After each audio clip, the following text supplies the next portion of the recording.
Okay, good afternoon, everyone, dear colleagues. First of all, I would like to welcome Mrs. Roxana Mînzatu, Executive Vice President Designate for People, Skills and Preparedness, to this confirmation hearing, which is jointly held by the Committee on Employment and Social Affairs and by the Committee on Culture and Education. I would also like to welcome the members of our committees, the chair and the vice chair and members of the invited committees, namely the Committee on Women's Rights and Gender Equality and the Committee on Civil Liberties, Justice and Home Affairs. I am happy to be co-chairing this confirmation hearing with my colleague Nela Riel, the chair of the Committee on Culture and Education. Also welcome to Commission and Council colleagues who are here today and to those following us online, as this confirmation hearing is being streamed live and it will also be available afterwards on the EP website via video recording. Before this confirmation hearing, the Committee on Legal Affairs assessed the question of potential or actual conflict of interests. It has raised no objection to the holding of the confirmation hearing of the Executive Vice President Designate, Roxana Mînzatu. Furthermore, the Commissioner Designate has replied to a number of written questions. We acknowledge your responses to the horizontal written questions and your readiness to cooperate with the European Parliament. This is particularly important in the context of the revision of the framework agreement between the European Parliament and the Commission, in particular regarding your engagement to be regularly present in committees and plenaries, to follow up on Parliament's legislative initiatives, and to timely share information to Parliament as co-legislator and arm of the budgetary authority. We count on the full implementation of these commitments and emphasize the Commission's role as an honest broker in all legislative procedures and the interinstitutional negotiations, ensuring equal treatment of Parliament and the Council. I equally count on your full cooperation to inform our committees in advance of all upcoming proposals, with detailed justifications for those requiring urgent action. This will ensure transparency and allow Parliament to properly exercise its prerogatives. Before I give the floor to my co-chair, as chair of the EMPL Committee, I would like to express our dissatisfaction as regards the title of the Commissioner-designate's portfolio, which we think does not reflect entirely her future responsibilities, namely the aim of strengthening the European Pillar of Social Rights, in particular with respect to jobs and social rights. From the EMPL Committee perspective, it is of utmost importance to ensure a strong and consistent policy for strengthening quality jobs and the welfare state, with strong coordination of contributions from many commissioners designate to social and employment policies. I will now hand over to my co-chair. Thank you very much, Lee, and also from my side a warm welcome. We do share as a CULT committee the dissatisfaction regarding the title of this portfolio, as education is also not mentioned. We consider that education goes beyond strengthening Europe's human capital. Education policy is key to providing access to learning and also delivering effective and relevant knowledge, skills, values and competences, contributing to a better prepared and resilient future generation. Therefore, the fact that education is not explicitly mentioned in the title of this portfolio is both confusing and also very regrettable. Having in mind the recent societal trends and electoral outcomes, the CULT Committee believes that more than ever in the next 5 years, education will be fundamental in preventing discrimination and strengthening our democratic values and in enhancing democratic participation. After having said this, from a procedural point of view, let me recall the structure of this confirmation hearing. The Commissioner-designate is invited to make an opening statement, oral, of no longer than 15 minutes. At the end of the meeting, she will also have 5 minutes for a closing statement. Then, after the introduction of Mrs. Mînzatu, we will turn to the questions from our members. The confirmation hearing will be structured in 4 rounds. First round of political groups coordinators with 5-minute slots each, 1-minute question, 2 minutes for the answer from the designated commissioner, with a possibility for a follow-up question from the same member, no longer than 1 minute again, and then again 2-minute answers from the commissioner designate. Second round of questions with 3-minute slots each, based on the overall distribution of speaking time among the political groups, including the representatives from the non-attached members. And the third round of questions by the chair and vice chair of the invited committees with 3-minute slots each. And then a final round of questions by the political groups in reverse order, also again 3-minute slots each. Please note that all slots of 3 minutes will be divided in 1 minute for the question and then 2 minutes for the answer from the commissioner designate. And at the end, we will conclude the confirmation hearing. Interpretation today will be available in 23 languages. And I would like to make clear that we will need to be very, very strict with the time, because if we run late, some members will not be able to take the floor. 10 to 15 seconds before the time lapse, the star will appear and we will ask the speakers to conclude. And as a last result, and people having been in my previous hearing know that I'm very strict on it, we will actually mute you. This is not because I'm unkind, it's just like the last resort. And I really beg you to really stick to this 1 minute. And now, actually, I would like to give the floor to Mrs. Mînzatu for her opening statement of 15 minutes.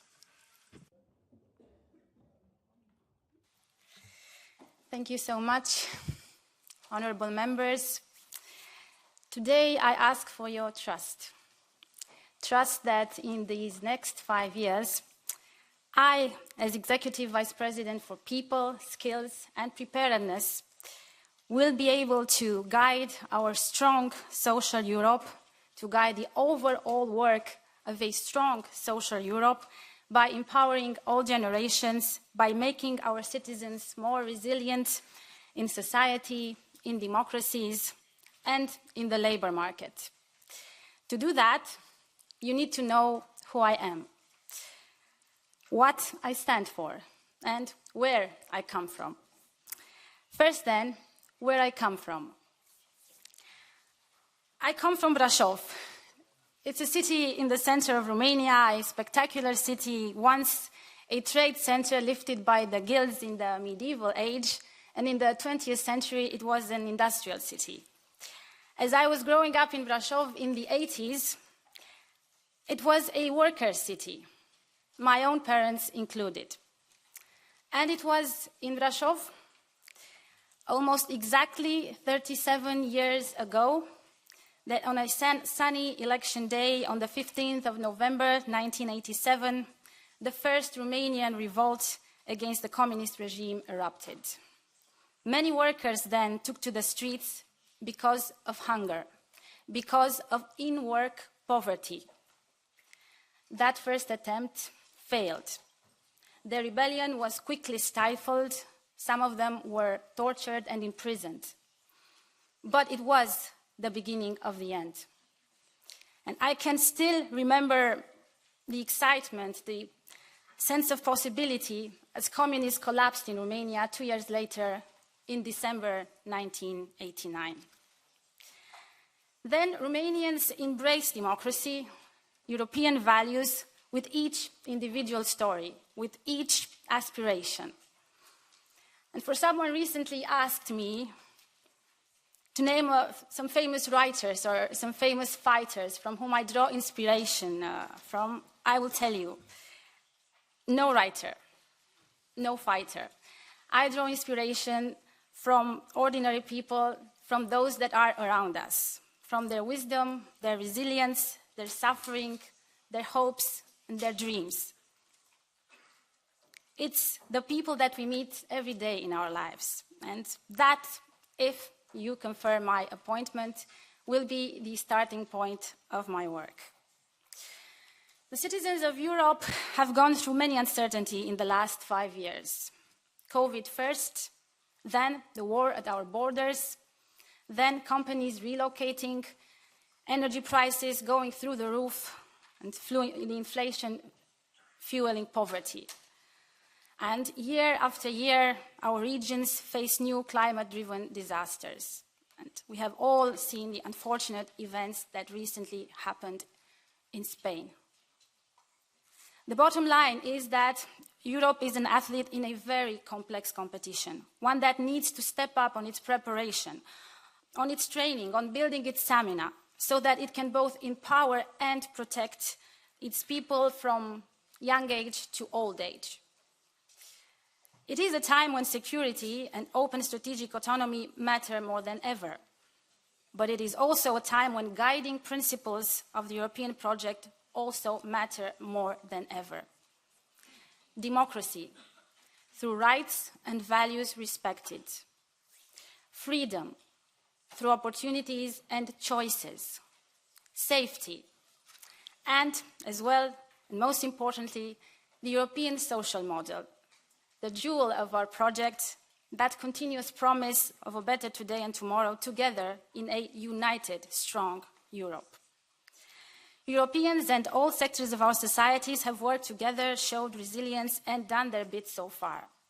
But we have even higher expectations of what still needs to be done in the future to improve everyday lives at work, at home, in our surrounding natural environment, in society, not just for us, but for the future generations. That is why, first and foremost, I want to start by listening to people in each and one of our member states. Because everything in my mandate is about their needs and especially their engagement. So as soon as I take office, I launch an EU-wide social policy dialogue on Europe in action for the people. To ensure that work and well-being remain in sync, we should reflect not only on the skills needed for the future, but also on how people's expectations about work and work-life balance are shifting and which interventions can contribute towards fairer and more sustainable working conditions. I'll be present on the ground in the first year of my mandate, engaging with all relevant stakeholders, social partners, governments, national parliaments, the citizens, the youth organizations. I want to be present and I will listen. I want to launch an inclusive debate, a democratic engagement on the future of our well-being, of our work, and of our skills. And jointly, this is how we will fuel one of my key commitments as entrusted in the mission letter for 2025, a new action pillar, a new action plan for the European pillar of social rights, thus reinforcing social protection and activating policies to underpin well-functioning labor markets and social welfare systems. Honourable members, my intention is to structure my mandate on 3 pillars equally important. It's not the order, they are all equally strong and important. The first pillar is preparedness, but in a wider sense, individual and societal preparedness. Mulți dintre noi au trecut prin mai multe schimbări. Many of us have lived through a lot of change in our recent lives than we could ever have imagined. Europeans will experience much more change in the years to come, and therefore we must build a culture of preparedness for the future so that we can cope with panache with all the changes and their potential risks. The essential vitamins to prepare ourselves for that are education, skills. Preparedness begins in mandatory schooling, but it depends on lifelong learning. The routine that we as adults should also have. In this field, I'm convinced that the European space of education can genuinely lead to added value. The objective of a quality education and occupational training for everyone with fair access across all the EU's territory in every school, in every university, in every community, beyond the borders, motivating our teachers and building the basis of what we already know has worked, such as the Erasmus programme. Erasmus Plus is a key example of what Europe does best. But we can't work alone, we work better together. For example, a system for building up basic skills for the young generation. We see an alarming deficit in the number of teachers in most member states. We need more skills in key areas such as science, technology, engineering and maths, which are important for our competitiveness. Many Europeans don't have the necessary digital skills. At a young age, are the foundation to be able to reskill or upskill as an adult. This allows one to benefit from opportunities when the economy has to transform or has to adapt.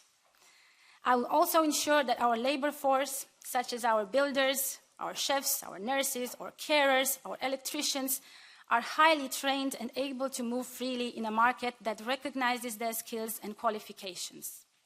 And for that reason, I will propose an initiative on skills portability. Skills portability, that means people and their skills can circulate freely and contribute to a stronger internal market to support European industries, European startups, European SMEs.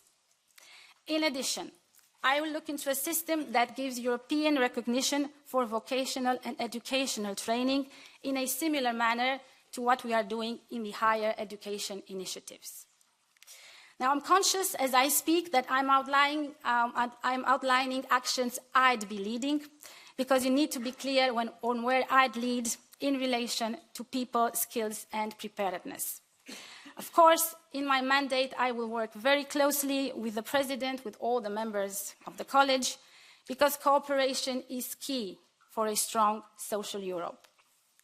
Naturally, I will work specifically close with my fellow commissioners if I am confirmed by you.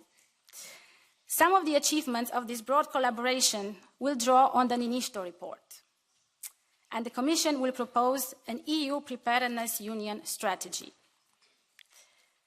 Now to a very important pillar. I will not call it the second. It's a key pillar. Quality jobs. In meeting many of you, I have heard your deep concerns.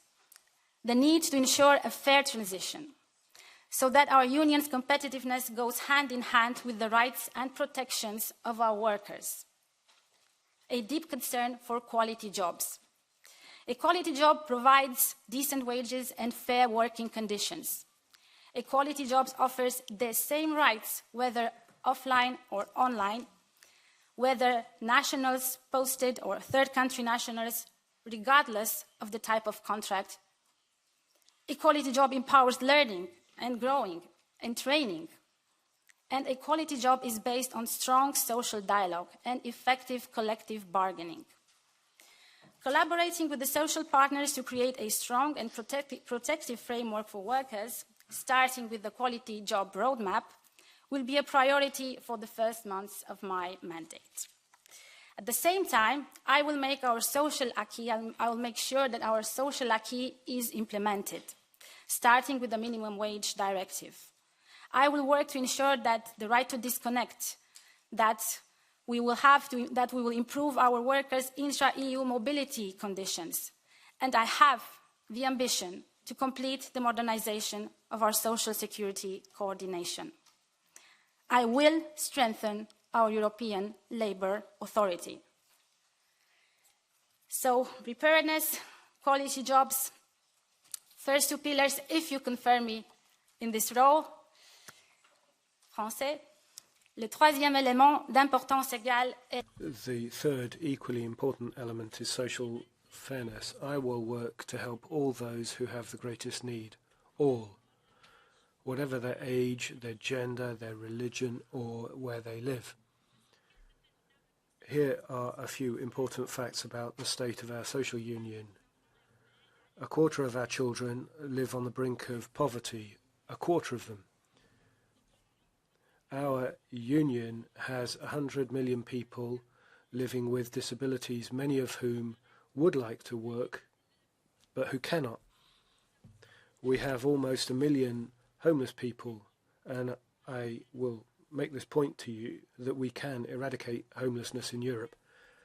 And another thing, however incredible it seems in 2024, is that we have women who make up half our society still fighting for equality with men.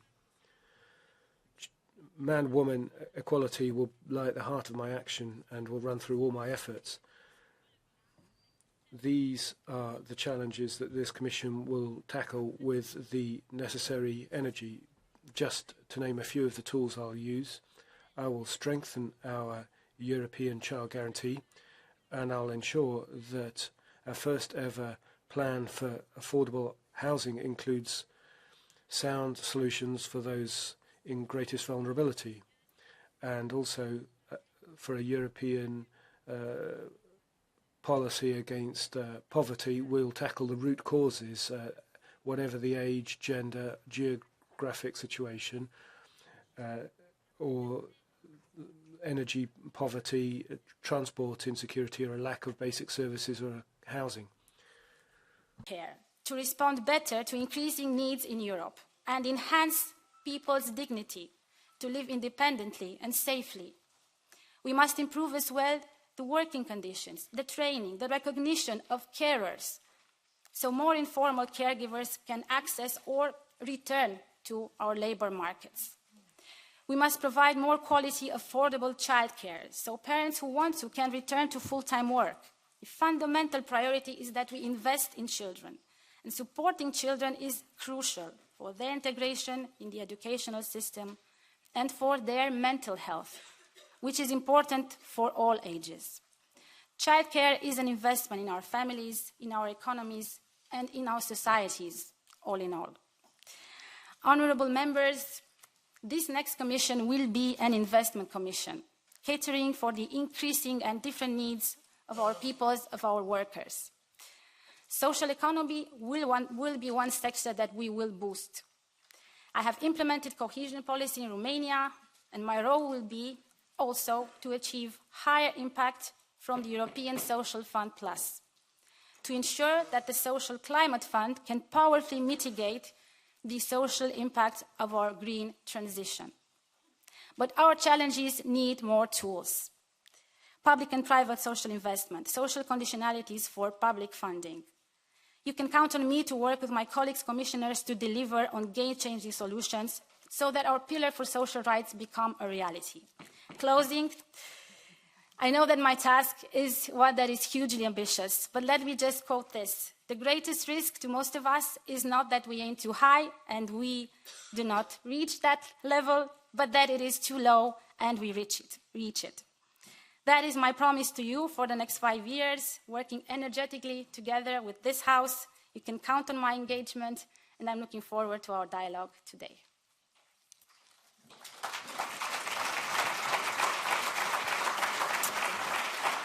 Thank you very much. So we now start the first round of questions. You all remember the time rules, and you remember we will be strict with them. And we give the floor now to the coordinators, starting with EPP and Mr. Dennis Radke. Yeah, thank you very much. I'm going to speak in German. Liebe Roxana, herzlich. Roxana, you're very welcome here in our circle, and thank you very much. Very comprehensive presentation.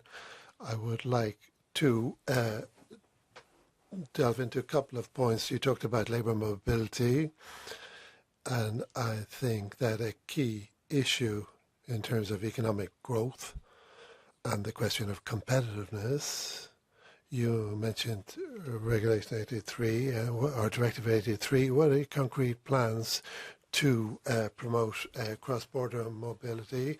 And secondly, the future of the European Labour Authority. As a Parliament, in January we adopted a resolution about the future of that authority.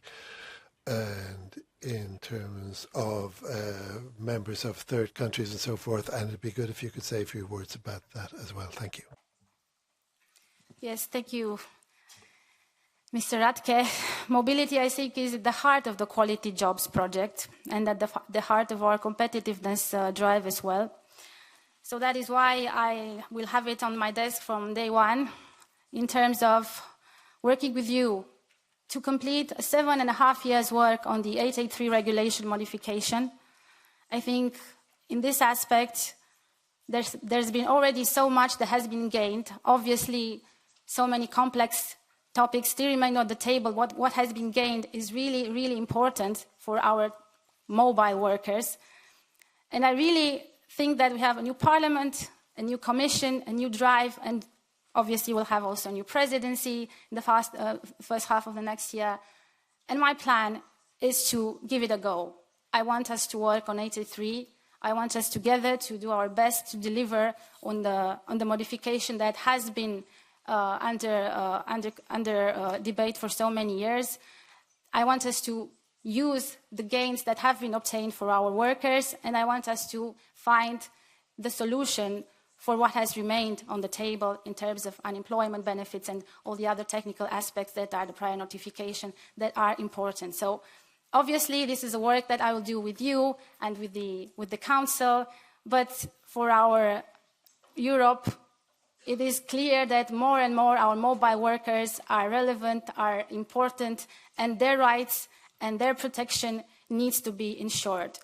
And this is important, but obviously taking up on the fact that the Parliament, this House, has also requested the strengthening of the mandate of ELA, I will support the strengthening of a mandate once I see the evaluation, which is now performed by my services. My interest is that we tackle all mobile workers, third country nationals as well. Yes. Thank you. Mr. Radke. Ja, vielen Dank. Thank you very much. That was clear in terms of ELA, but in terms of labour mobility and what we should do next, in 883, the question is whether in one council presidency after another we will be coming up against this issue, or will we have the idea that the Commission must make a new proposal, because both from the points of the view of employees and employers and the A1 certification and or AI certification and so on, then we will need to make progress. So maybe the introduction of the European Social Security Pass would be plan B to resolve the issue. Exactly. Thank you for the follow-up. The S-Pass is the next level of protection for our workers. Currently, this is a digital solution that is piloted through two projects that are financed through Digital Europe through the involvement of certain member states. We will look at the way that they are piloting on the A1 portable format document and on the European health card. We will look at the end of 2025 at the results of the pilots, and obviously we have to take into consideration what some member states already have in place in terms of systems that do work for them. So this is not an easy answer that the S-Pass can be delivered just as a consequence of what we are piloting with EU intervention, but using this kind of input, the input from the S-Pass pilot projects, the expertise, the best practices from member states, we will go forward. Thank you. Then Keulemans, SND. Cher Vice-Président. Dear Executive Vice President Designate, members of AMPL, Roxana, the portfolio that you have been designated for is not only important to our political group, but also and particularly to the workers and the citizens of Europe, for whom we are responsible. We have to move them towards a fairer and more social Europe. Now, apart from the major challenges that we're facing, the impact of digitalization and artificial intelligence is one. We have already heard a lot about that. We've seen a lot of how that affects employment, needs for transformation, retraining, quality of employment, working conditions, work-life balance, or protection of private data. So my question is, to accompany this digital transaction, are you committed to a particular directive on AI at work and the directive on the right to disconnection, or putting teleworking into a specific framework on with a gender balance perspective and in terms of social consultation? Thank you.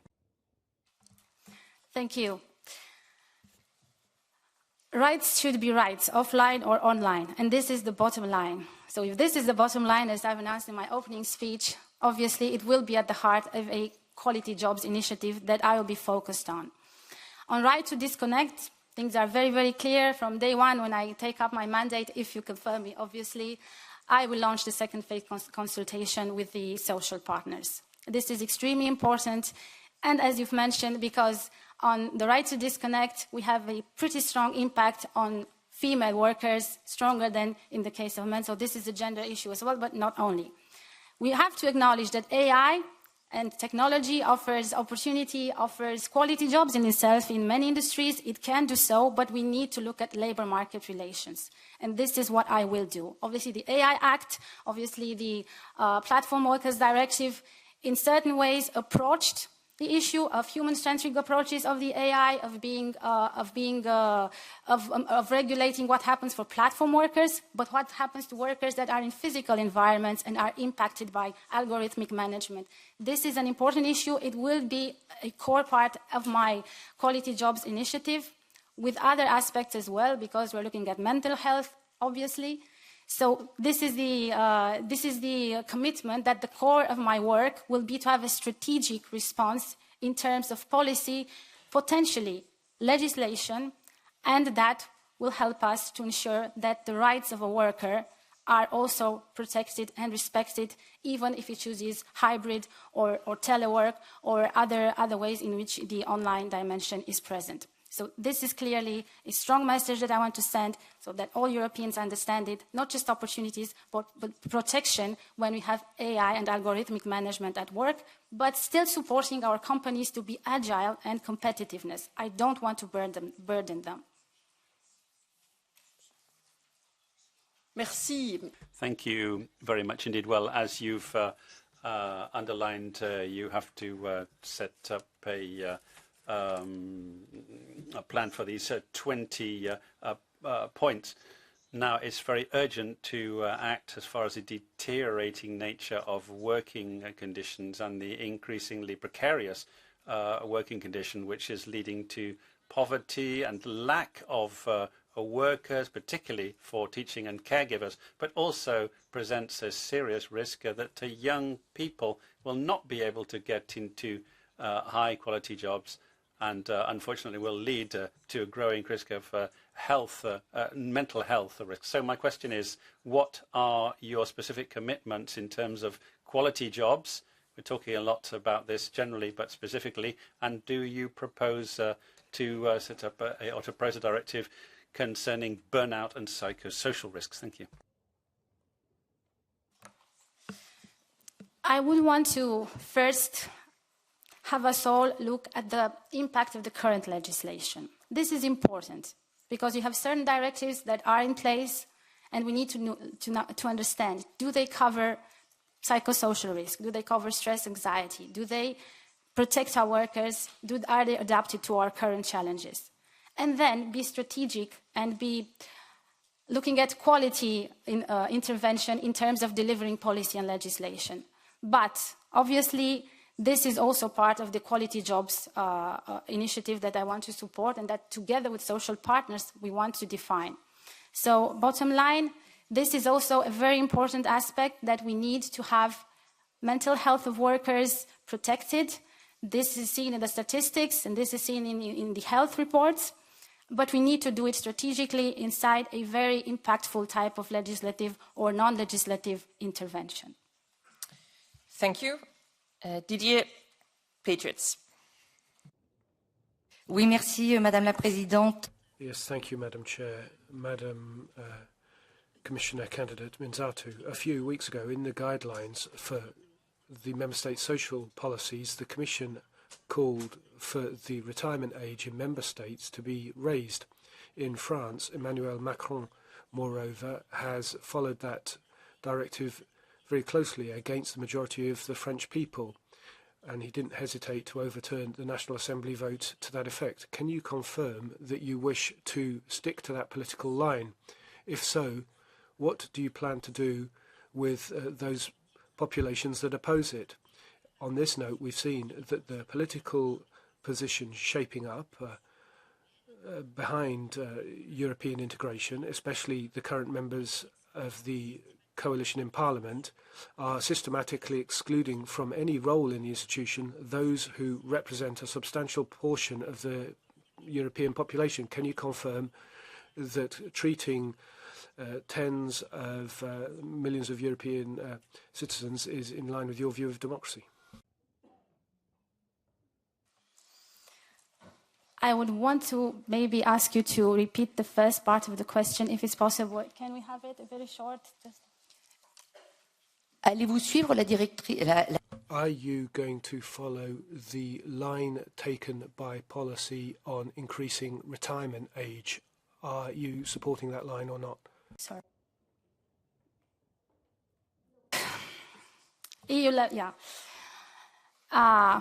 Pensions are regulated in member states, but we are living indeed in an aging society with new challenges in terms of how we approach the length of our presence in the work, in the labor market, let's say. What we at the European level are doing and should be doing is ensure that we have adequate pension systems in all member states. It is not an EU competence, indeed, but we have the tools to look at the systems of our member states to ensure that adequate pensions for which contributions have been provided are offered, that all the conditions, that the sustainability, that the cost, the financing, that the investment in these pensions is one that is sound and that is also stable. This is the level of involvement that technically we can have from the EU level. But for me, it's very important to note that we have a very important gap between men and women in old age. We have a gap of income due to in-work poverty in decades previous. And this is very important to note, because this type of element is what we are looking at when we are trying to use the semester, the European social convergence, upward convergence framework, in order to look at member states' plans concerning the social rights, the social investments, the social expenses in their member states. Beyond that, obviously, it's a discussion related to demography in each member state, to the labor market, history, evolution, and that is something that we must respect in terms of national competencies. Then short follow-up. Oui, je vous remercie, Madame la... Yes, thank you, Madam Chair. The second part of my intervention, I didn't hear your answer to it, Madam Mînzatu, so I'd repeat this issue of democracy. I didn't hear you regret the fact that the third biggest group in the European Parliament doesn't have a single vice presidency, doesn't have a single committee chairmanship.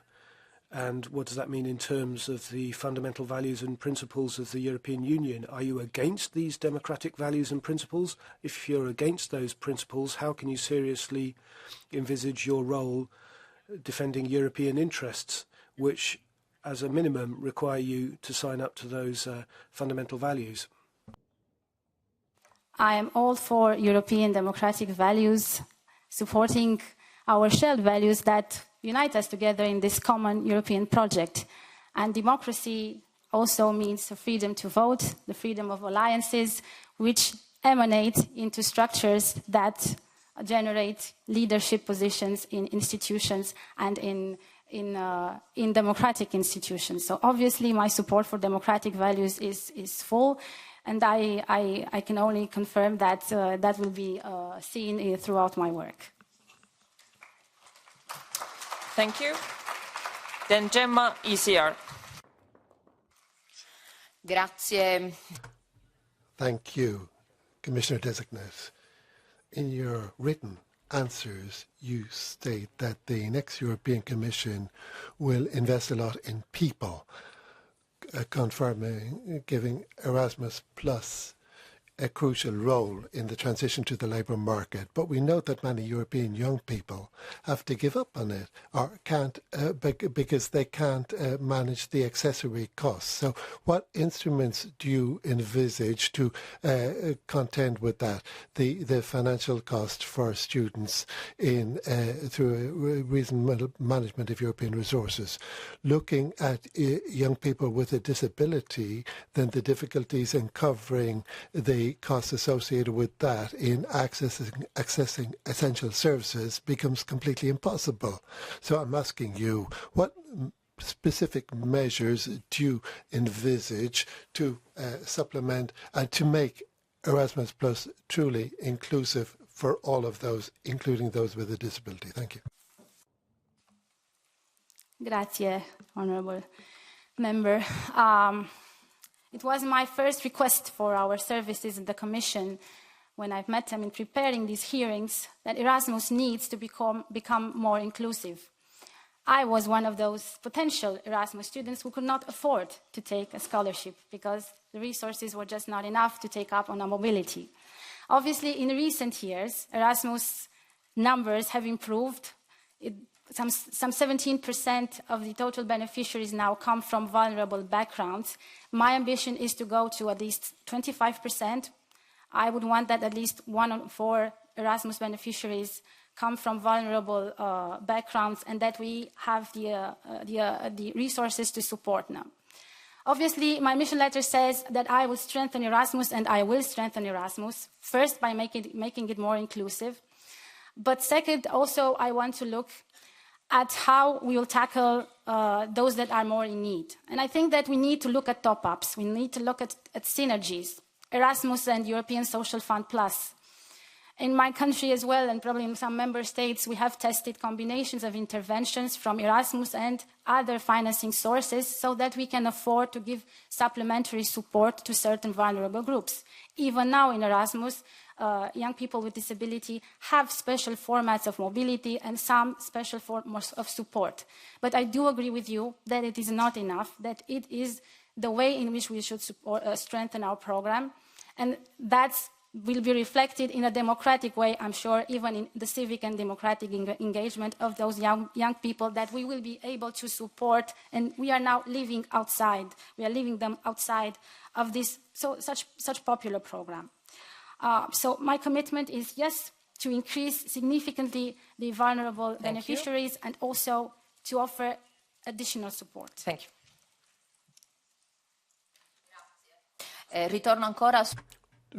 Going back to the question of people with disability, the Eurostat figures indicate that people with a disability have to meet serious obstacles in many walks of life, particularly true in the case of access to education and training and employment, as you mentioned. So I ask you, how do you intend to create synergies with the portfolios of the other competent commissioners to deal with the over 120 million people with disabilities in Europe to acquire the skills necessary for their active participation in the labour market? Will you take into account an initiative such as the Youth in Guarantee, but designed specifically to encourage the participation of people with a disability in the labour market? Thank you. Thank you. As we are looking at closing the gaps on our labour market, I want us to look very closely at ways to support our youth, people with disabilities, in ways to be activated, to have chances to work. Assistive technologies, an example of synergy that I would want to offer. I would want to work with the Vice President for Cohesion, for example, to have in place assistive technologies for people with disabilities so that they are able to work.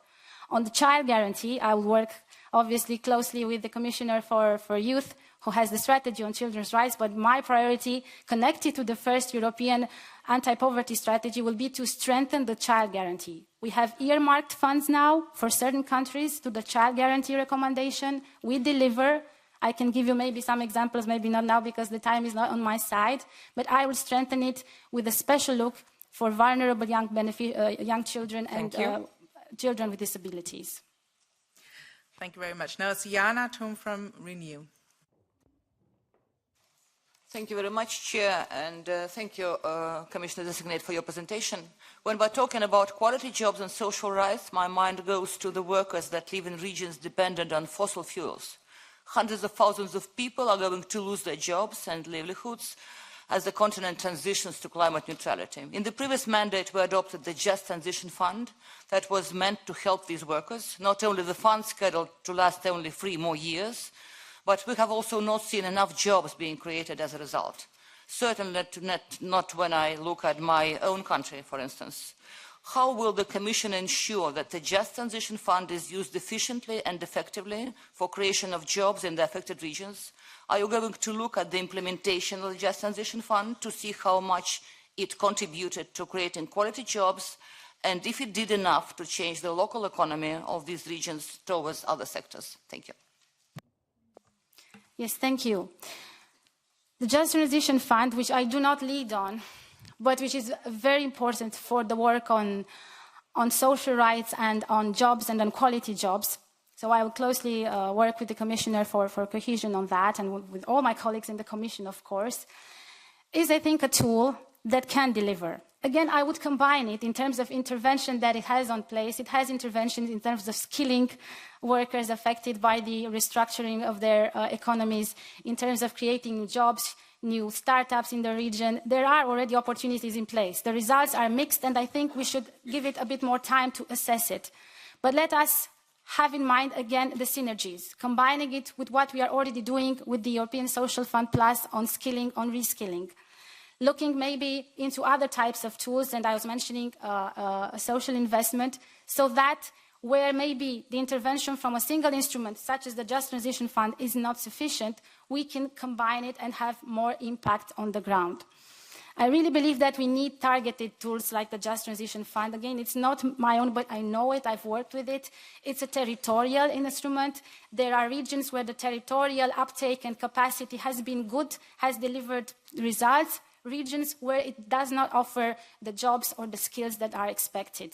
But overall, the Skills Portability Initiative that is also at the core of my mandate will also look at this aspect, at how we can support those that are affected to uptake, to take, or to better make use of EU instruments and funds to get green skills, tech skills, or those skills that allow them to make better use of their potentials.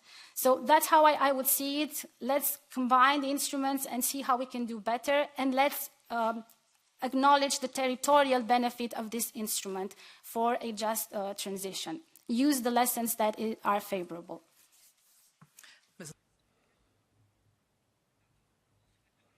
Not your portfolio, but by accident, this is about jobs, which are your portfolio. And as you're responsible for preparing a quality jobs roadmap, and are you planning to look at the fossil fuel dependent regions for preparing this roadmap? Are you committed to deal with them? For this is a really separate issue, and this is very sensitive issue. And if European people believe that just transition is unjust, this is a huge problem. So in the terms of quality jobs roadmap, what is your approach to this issue? Thank you. The best value that we can offer to the quality jobs roadmap is to work at it with the social partners. This will be essential. And then we will have the right ingredients to tackle regions that have been affected by the restructuring of their economies, energy-intensive industries, and so on and so forth. So I want the approach in my mandate to be as pragmatic, and where it's possible to have the sectoral approach very on place. So example is very good, but the social partners' involvement will be key so that we can deliver on certain industries, on certain sectors. Also, let us not forget the Social Climate Fund, with which we will intervene certainly in a different maybe way, but we will intervene to mitigate the cost, the social cost of our climate transition, let's say. So yeah, I will be keenly active in having the jobs initiative, quality jobs initiative, tackling these aspects. Kim von Sparentag, Greens, Eva. Thank you very much. Dear Commissioner Designate, we already discussed the world of work is drastically changing, and strengthening workers' rights and accompanying workers in the twin transition is really key to fulfill your mission. And you already mentioned the impact of digitalization in the world of work. Algorithmic management and more general, the deployment of AI is rapidly spreading across the entire labor market, and there's already ample evidence about the effects it has on workers' rights. We successfully regulated this for platform workers, and I think we should build on this. The AI Act recognizes that automated decision-making poses significant risks to decent working conditions and fundamental rights, but it does not actually regulate the use of algorithmic management at work, nor labor rights. Do you agree that the current legal framework is not sufficient?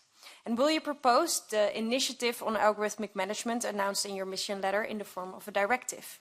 And will it cover the protection of workers' rights, fundamental rights, health and safety, transparency, and how to organize social dialogue on its introduction and use? Thank you. Thank you, Ms. Palentak, honorable member.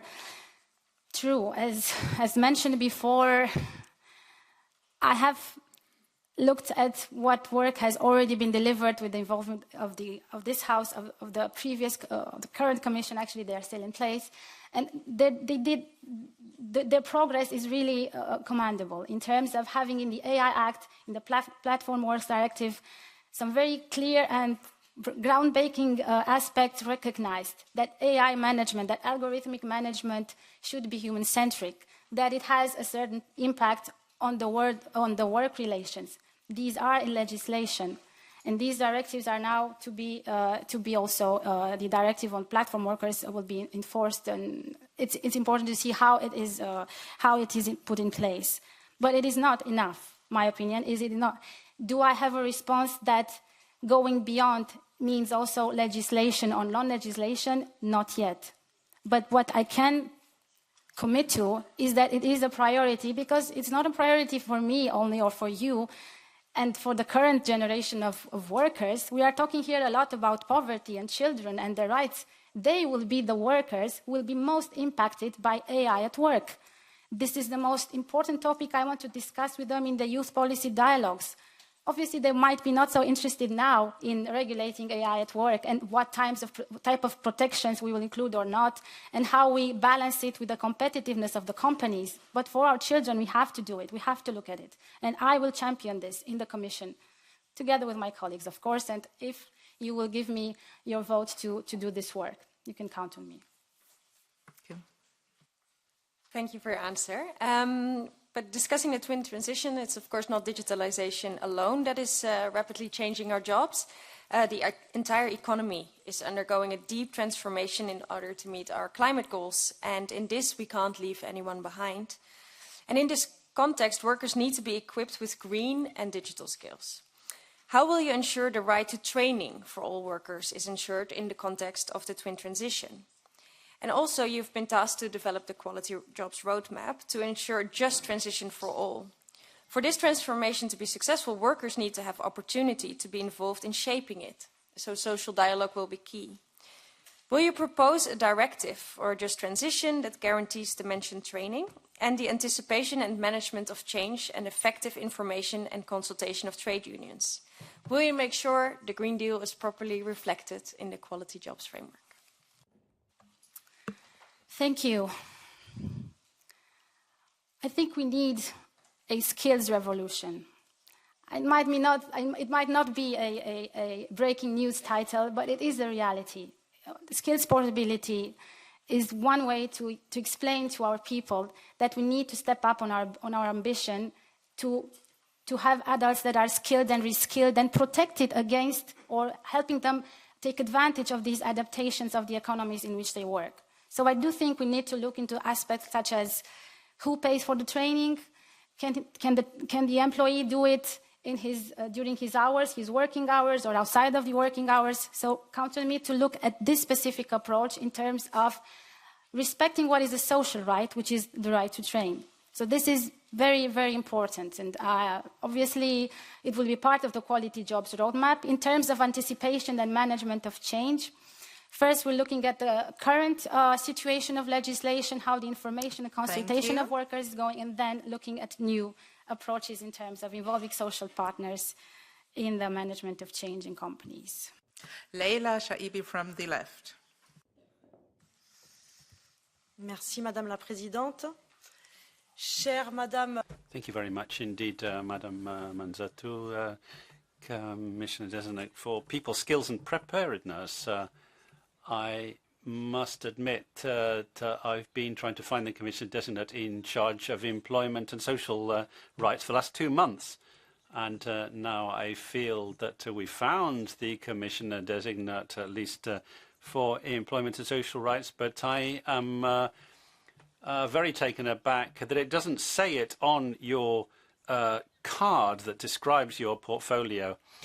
Would you, like me, like to see social rights and employment actually included in your portfolio? And a second question already raised by 2 colleagues about artificial intelligence at work and the need to have a directive. You responded that you'd need a potentially legislative initiative, but you don't know yet what the response will be. Will it be legislative? But I'm sorry, that's not enough. The social model and wage model is based on labour relations and the subordination. If that is done by an algorithm, we need legislation. So I want to know, is that something that you can commit to from within the Commission to push for that? It's yours. Thank you. I would want my work to speak for itself, as my speech has shown where my priorities are, and you have understood how important social rights and jobs are for me. Not the one who obviously can select the title, but I would be gladly open to any change that would happen. For me, it's about the core of the work, and the core of the work is in the pillar of social rights, and that's what has to be reflected in what I deliver.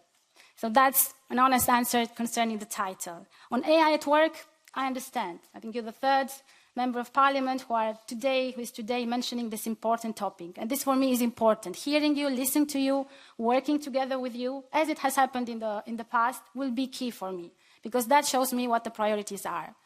Clearly, it's a top priority, and clearly we will have to look at all potential avenues to ensure that our workers' rights online are protected for our future generations of workers more than for ourselves even. So you can count on me, as I've mentioned, and I thank you for putting up this topic again.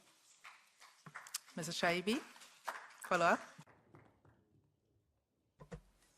Thank you. Well, my second question, or third question, in fact, concerns the directive on public procurement that is envisaged within this mandate, 2,500 billion in public money that is carried out in public procurement carried out by private companies. There's no control, no conditionality in terms of workers' rights protection in those. Now, we're talking about environmental and job problems, because price, the lowest price, is basically the only main condition there. So there's a simple question. I'd like a simple answer. Do you commit to the revision on the public procurement or to have obligatory social conditions concerning that? Do you plan to be directly involved, you and your services, in revising such a directive? Thank you. I've worked on implementing public procurement directives, so I know how important it is to very well calibrate the conditionalities with the potential burden you create for companies. Having said that, we need more tools than ESF, Social Climate Fund. I mentioned it. We need more tools. Social conditionalities and public procurement and social criteria in public procurement are something that we need to look at seriously. Again, having a very balanced approach, because I want our companies to have the investment flow running. So I will work with the Vice President designate on prosperity, who has on his table, actually, as the President von der Leyen mentioned, the modernization of the procurement directives. They are needed also in terms of supporting European products and services and companies. And I will be a champion to include such criteria. But again, let's see in what terms, compulsory, non-compulsory. We need to be strategic. And I give the floor to Peter Volgin from ESN. Госпожо Mînzatu. Madam Mînzatu, you as a socialist, you know very good that whatever the social policies, they will remain ineffective if the general economic condition degrades. And it does because of the energy prices. And here I want to point to the sanctions on Russia. Then we have the energy neutral economy, and then we have the militarization of the economy. Charles Michel and Ursula von der Leyen defend this idea. It is said that for defense we need more than 500 billion euros for defense. And Brussels actually says that we need huge defense expenses at the cost of other budgets. Will that be at the cost? Will that go at the cost of the European citizens? Never. Without protecting our citizens and their rights, there is no European Union, there is no political project. That's what we are here for, together, to support, as I've mentioned, a social Europe.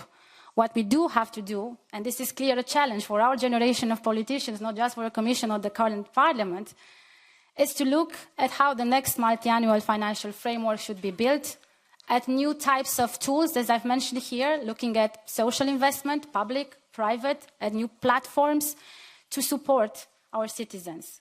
Yes, we will have the Social Climate Fund to support our citizens, our households, in face of energy poverty, in face of transport poverty, our companies. We have tools in place to support them, whose resources are insured, will be insured, but we need more.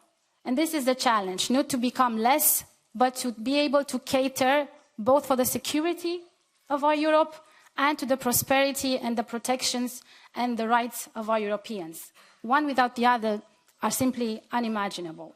So our challenge is to look at all potential sources and investments in order to cater for the priorities of our project. But I am here to support that the rights, education, employment, social protections of our workers, of our children, of our people with disabilities are protected and are ensured to keep our Europe strong in the future. Follow-up question? No mic, unfortunately. Thank you. In your written answers, you said that the next commission will be an investment in the commission. This includes investment in the people. But together with that, we see the tendency of investments because of ideological inclinations, such as green investments. The private investments are tackled by private liability.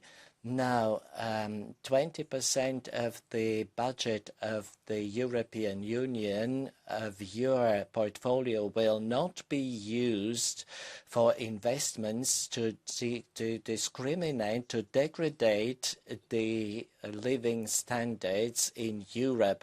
Anti-Russian actions and the green ideology are detrimental enough. How would you strengthen social rights of Europeans? Thank you. I do not think, for example, China or the United States, who are investing huge amounts of money in their green technologies, would call it ideological. It is a state of or is a fact of reality that we need our technologies, our economies to pollute less in order to protect our planet, our lives, the future of our generations. So this is clear what we need to understand, that the values that we share together are the values of a Europe that is going to survive, first of all, and contributing to a green economy is essential. So the important aspect here that we have to look at is that we are also competitive on the global market, and Europe has really the chance to be, or is, a leader in many green technologies. It is economically smart, not ideologically, let's say, debatable, to have Europe invest in this sector. Thank you very much. And now we will go to the second round of questions. 1 minute for the questions and 2 minutes for the answers. And I will start by giving the floor to Mr. Zdrojewski from the EPP. Bardzo dziękuję. Thank you very much. I have to say that there is no one here who would think that education is less important than other areas. However, there is no education in the title of your portfolio. Have you given your opinion on that? And I would have a question about Erasmus. Erasmus is composed of many elements, higher education and vocational education, lifelong learning. Do you intend to change the proportions when it comes to these tasks, narrow something down, broaden something else, but also finance? Higher education, 34%, vocational training, only 2% for physical education, for sport. Do you have any plans to make any changes when it comes to these proportions? And the last thing, Erasmus Plus is a project that we are proud of. This is the most important project. Do you intend to add something to this program, to make it richer, to enrich it, or maybe you intend to reduce it? Thank you very much. Reduce it? Never. I will make it stronger. And not only in terms of the mission letter. I've mentioned that I wanted to make it more accessible for the vulnerable categories. But more than that, I wanted to finance more of what the future of our Europe needs.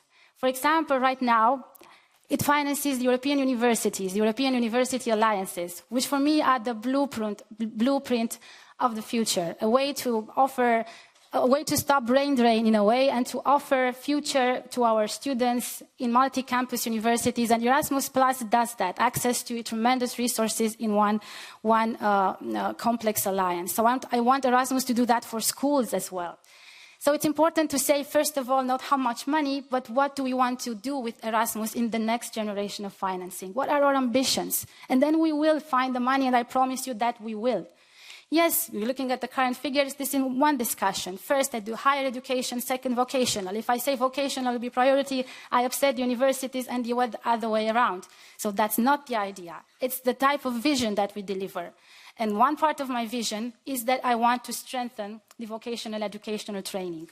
This is essential for what we're discussing here, skills portability, ensuring closing the labor gap on our markets, one of the solutions. And I will want to work, as I've mentioned in my opening speech, in a similar way in which we worked on the higher education level to support the blueprint for future European degrees in VET. Their recognition on the market should be emphasized, let's say. But yes, I want to make Erasmus stronger, and we will make it stronger in terms of what we want to deliver through it. And together, I think we will work on the next, let's say, phase of the program, and it will be financially sound in the next MFF. I can promise you that. Mrs. Bischoff, S&D. Dear Commissioner-designate, dear Roxana, I mean, you heard it, a lot of workers in Europe have strong concerns about their future amidst all these transitions. And even the word transition triggers with many workers already rejections. And this is why, if we want to change it, we really need to have tangible results here. Our policies need to empower workers to feel optimistic about their future. And to achieve this also, the workers need to be involved in changes. This Parliament came up with a proposal in 2021 for a directive on just transition, strengthening democracy at work, and also anticipation of change. In your Quality Jobs initiative, this package, will this play a role here? Will you take this up to make sure that we can have and develop policies that will come up with concrete solutions to address this. Thank you very much. Thank you very much, dear Gabi. Indeed, you are right. If you want to have on board our workers, our populations during these, transitions, changes that our industries are going through, we need to empower them. So I totally agree that beyond information and consultation, through the involvement of social partners, we need to have a stronger stance in terms of how we engage them, how they can anticipate what is happening to their companies, how they can be involved in the evolution of their companies. Obviously, together with what I've mentioned, also being able to skill them continuously so that they are strong and resilient and can take benefit of whatever changes happen. So yes, in my Quality Jobs initiative, I want this aspect to be very strong. Looking obviously at how the current legislation works is essential, but also looking at what more we could include in terms of anticipation and management of change. This will be a discussion also with the social partners in the Quality Jobs roadmap, and I hope that it is a deliverable that comes in common and joint discussions with the social partners. Key aspects will be there, and that I can announce you. Thank you. Then Estaras Ferragut from the EPP. Thank you very much, Chair. First of all, I'd like to talk about the very unfortunate incidents that have happened in Valencia and other regions of Spain, the storms that have caused more than 222 deaths and hundreds of people disappeared because of the cold drop, and that has led to a third of GDP, Spanish GDP being lost, and a huge cut in jobs across the province of Valencia, which is going to require support in terms of reconstruction from Europe to help the government of Spain. Now, as far as artificial intelligence is concerned, we'd want to have a commitment about the necessary human supervision over this and developing artificial intelligence for all the benefits that can provide and how to improve the digital skills of workers across Europe to help inclusivity. What was the question? So I understood was there a question, or you mentioned, was there a question? Because ¿Me pregunta la pregunta? Are you asking me what the question was? I'm sorry, 3 questions. So, help is there going to be help for jobs for the Spanish government, and is there going to be something about how, the artificial intelligence and what we can do to stop people being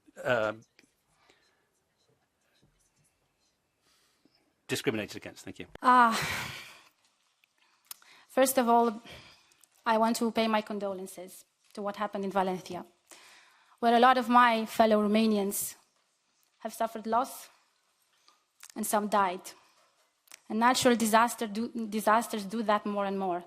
The European Commission has intervened through the RCC with the identification, with the mobilization of their technical resources.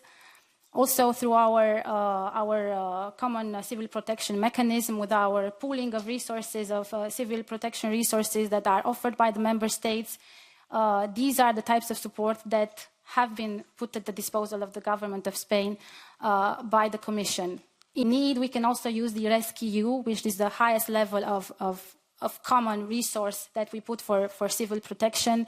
And that can be obviously at any time offered to alleviate in case of disaster. And that is why it is important that we have a coherent and common response to disaster management and to crisis management, and the EU does that. And in terms of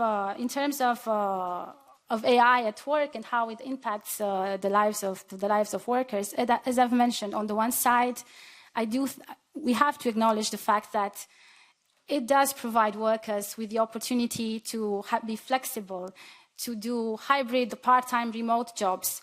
It does maybe even generate new types of jobs and new types of opportunities. And helps people get on the labor market, people with disabilities. But we need to also regulate, in terms of quality jobs, their rights and their protections against mental distress, against their care responsibilities in the home. And that's what I will do inside the Quality Jobs Initiative. Grise, Patriots. Madame la Présidente, Madame... Thank you, Chair. Ms. Mînzatu. I'm asking about the European talent pool, which you mention as one of your priorities in your written answers. In the Asylum and Migration Pact, the talent pool is means to elicit applications from third country nationals to meet gaps in the labour market, and that might that risks a brain drain in those countries, and also nationals of third countries might come into Europe on the basis of this and stay there illegally after the end of their permit without having worked really. Would this not facilitate clandestine immigration? Can you undertake to confirm diplomas and qualifications for migrants? Can you agree a readmission policy with the third countries concerned? And would what about the benefits of this for those who refuse to take advantage of it? Thank you. Yes, thank you. Well, the EU talent pool is exactly the type of mechanism that we want to set up so that we manage in a beneficial way the workers that are coming from third countries, and they are already coming. And they are coming and working sometimes in poor conditions, and sometimes are exploited, sometimes become homeless, and so on and so forth. And it is a mechanism through which we can also look at the employers, what they offer, what the conditions are. So this is a safety first, let's say, approach to matching the demand and the supply. Those that are requesting jobs, and Europe needs jobs, and we look at the care industry, at how many more carers we need, and those that are the constructions, and those that are coming and requesting jobs in Europe.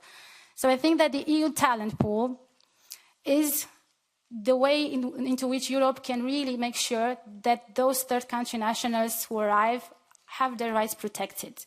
In terms of the drain that we might generate, although, as I've mentioned, they're already coming, the EU has also the talent partnerships in place, which is an instrument that ensures that in those countries of origin, we invest in the skilling and the preparation of those that are there, that work there. And this is a way through which Europe is doing its part in ensuring better education and opportunities for third countries. So this is important. We have to look at the EU talent pool as one part of the whole solution that we need for a competitive labor market.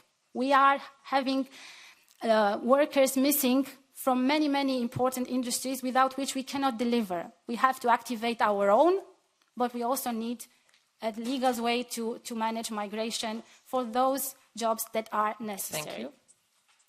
Magoni, ECR. Grazie, Presidente. Thank you, Chair.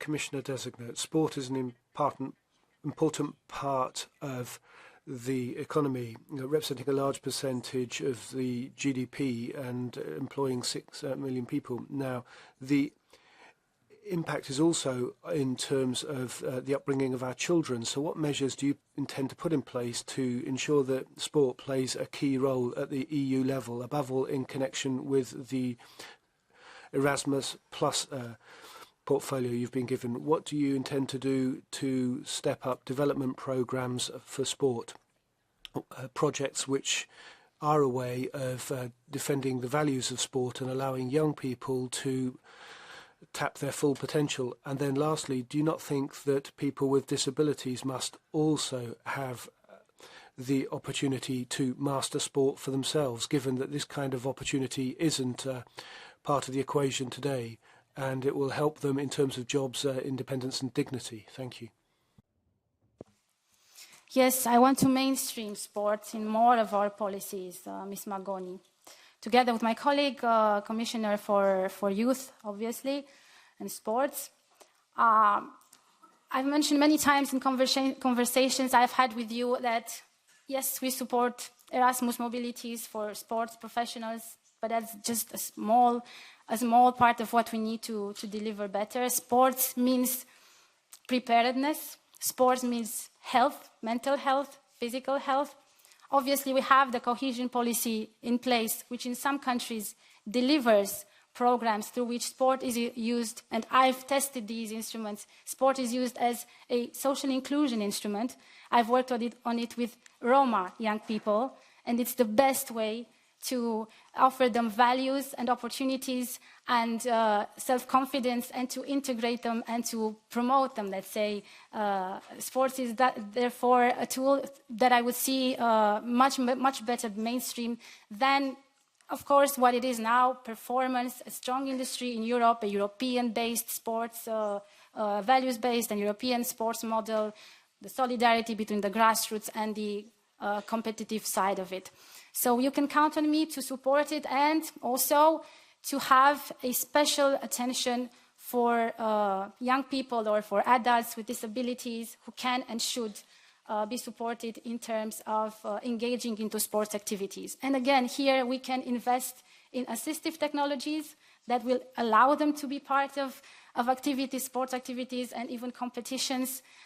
It is important to note the Paralympics, what has happened in Paris, what will happen in Italy soon.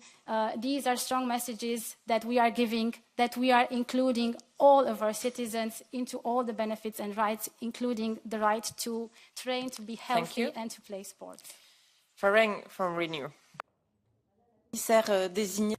Commissioner designates Year of Skills is a revolutionary concept, finally implemented by the Draghi report. But now we need action and proper willingness to achieve something on the part of the member states. There's two key elements. One is the European degree, and the second is automatic recognition of all degrees and professional qualifications.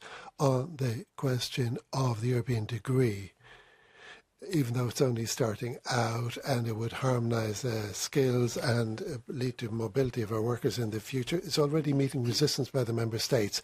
What can you do to overcome those obstacles? Secondly, automatic recognition of degrees and professional qualifications. We've been working for years on the European education area. It has to be finished by 2025, but we're far from being at the finish. So what would you envisage doing at this in this regard? And I would, particularly in terms of skills and professional qualifications.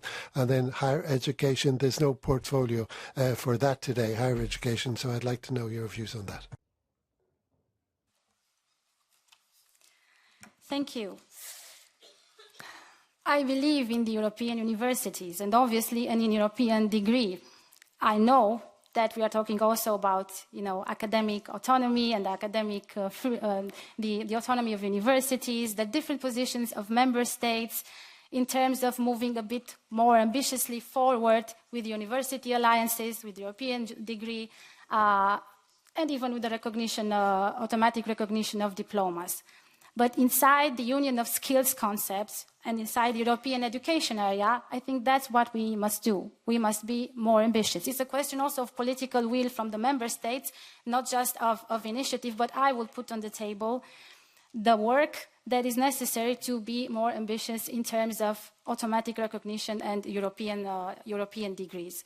So what we are doing right now and what we should be doing in the future is to first ensure that European university alliances have the chance to obtain a legal status, then to explore all the potential options that could be accepted by member states in terms of European degree, because there are options on the table. Some are softer, some are degrees per se, some include the European label. Let's look at all these options, because the idea is to offer the students the acknowledgement that they have received a program that is multi-campus, multi-research, multi-university, and maybe they even return home, then they have the right to stay. And in terms of automatic recognition, on which we have a council recommendation from 2018, I even looked at the member states and how they are doing in terms of quality assurance, in terms of putting forward the system that allows for mutual recognition. Obviously, there are still a few countries in red, and my intention is to work with each member state one-on-one bilaterally to gain their support, to gain their engagement and their commitment so that we get through with these very important elements of the Union of Skills. So my work with the member states will be key on aspects like that in order to deliver on a true European dimension of education. Firea, S&D.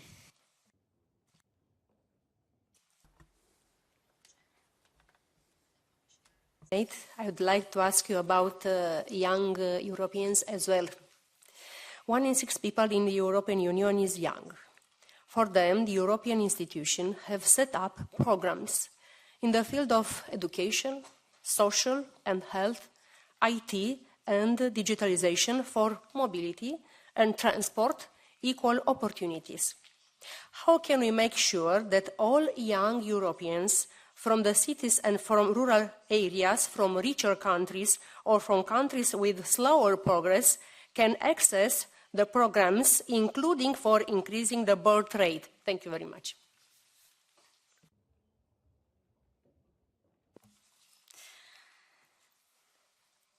We need a Europe that looks at all territories, that looks at all regions, that look at all backgrounds, at all vulnerabilities, and ensures fair opportunities. And for the young people, this is more important than with any other, let's say, category, although they are our future.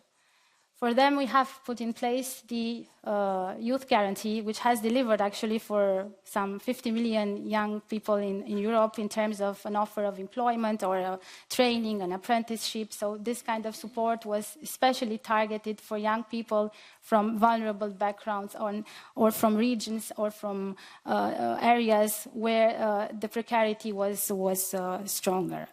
I want you to know also that in the future anti-poverty strategy, the EU anti-poverty strategy, the first ever of its kind, the age dimension will be essential.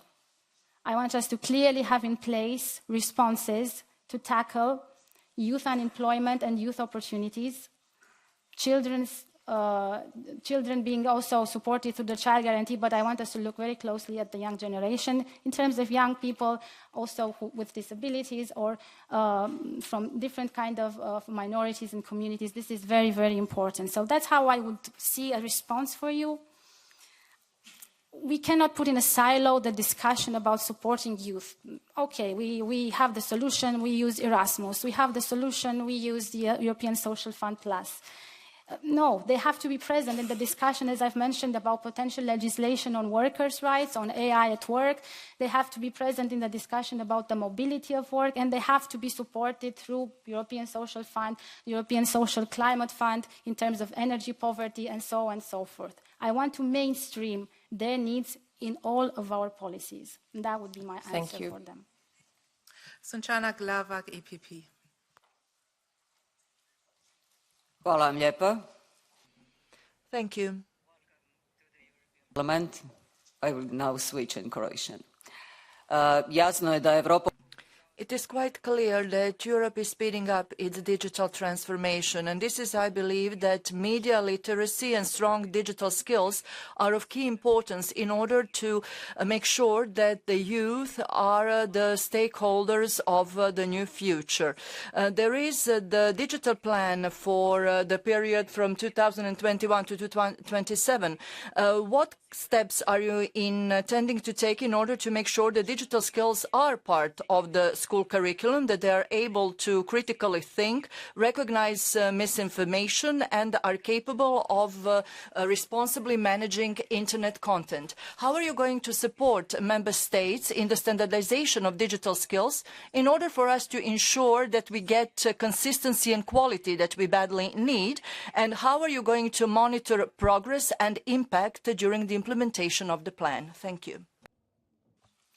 Thank you. Such an important question and topic, not just for our democracies, but for our resilience, for our security. Media literacy is critical, and it has shown so many times, it is shown that those who lack it can be manipulated and can be victims, and we do not want that for our Europeans. Indeed, we have the digital action plan, which is one tool through which the Commission is tackling, including aspects that relate to including in the curricula in the schools, digital education, let's say, which has obviously more components, not just media literacy, but overall digital education is an important aspect. Education is something, is where we are supporting member states, and we are financing them as well through the Recovery and Resilience Facility, for example. We are financing training on digital solidly across many member states. This has to be told to Europeans. But we are also supporting member states through expert groups, because it is important. If we're talking about, let's say, digital education, we might only think about the good side of it. But there is also the more worrisome part. If there is AI at work and there is AI at the education level, how safe is it? How do we manage it in terms of safety and protecting the intimacy and the rights of the children, of the teachers? So the expert groups that the European Commission and the services offer are working exactly on guidelines, on standards that will help teachers across Europe, member states, institutions in charge with education, to implement in a safe way, in a useful way, digital training, and also to make use of digital resources in a safe way, but also to stimulate them, to give them models, to integrate them in the curricula. Again, we have programs, we have Erasmus, one great example, not only that, through which we stimulate digital education. But standards are the most important. Diana Riva, Greens EFA. Thank you very much. Welcome, dear Commissioner. You have acknowledged, and I'm linking up really to the question that was just asked, you've acknowledged that media and digital competencies, the media are vital for navigating the complex world that we live in. And this connection between education, the media and digital world and languages is very important. We've had a study on digital literacy that this cult committee pushed forward, saying that we are going headlong into a monolingual culture, which is English, which is leaving behind 60% of Europeans, particularly in this digital area. The gap between English and all other languages that are official across the EU is huge right now in the digital and media field. So I'd like to know what your views are on how we can promote this multilingualism. Thank you. Great question for someone who learned English just through the digital and television programs. Indeed, we have the ambition in the EU that our population will speak at least two languages besides their native language. And we are indeed failing a bit behind this task and this ambition, but we must not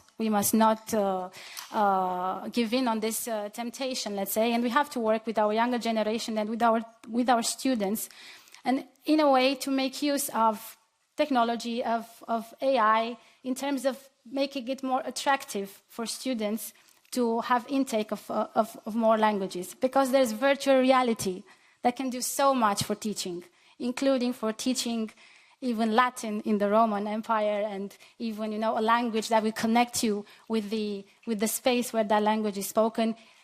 Especially important for very small, there are no small languages, but for regional languages, which are very important for the identity of those people. So I am a supporter to enhance this part of our European identity, the multilingualism.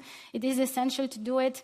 And obviously, I think that the angle we should use is to use our funding and use our policies and guidance to encourage use of technologies to enhance the intake or the take-up of learning of new languages. This is the way, I think, and not being a victim necessarily of the monolingualism that is happening due to technology. Lisbeth Sommen, EPP. Yes, thank you, Chair. Good afternoon, Ms. Mînzatu. Thank you for this interesting discussion. Mental health. What actions are you planning to improve mental health and well-being of workers to promote healthier workplaces? And do you commit to put forward an EU action plan on mental health? When do you intend to put forward a legislative proposal on the right to disconnect? And what will its main features be? What new and revised occupational exposure limit values are you planning to propose? And what is your position towards the list of prioritized substances by the Advisory Committee on Safety and Health at Work? Moreover, how do you plan to facilitate the everyday lives of especially cross-border workers? And would you agree that regulatory obligations on workers and employers are only a good idea if they are proportional to the goal that we want to achieve? Thank you.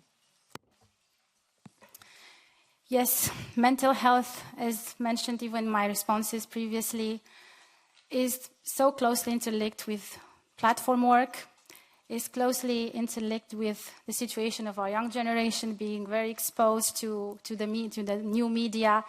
So obviously, I think mental health should be holistically treated on the one side in terms of the youth and the children's rights, and that is essential, but also in terms of adult support. If we are talking about adults, we are talking obviously about safety and health at the workplace. And there we have, as you know, strong legislation in place. Obviously, legislation needs to adapt. We have advisory committee working on that, but we need to look at the new challenges of the workers in order to be delivering new protections for their health, including their mental health. So while on the quality job initiative, I will clearly look into the psychosocial risk aspect, which is essential, which has been taken up by several of these members of this House.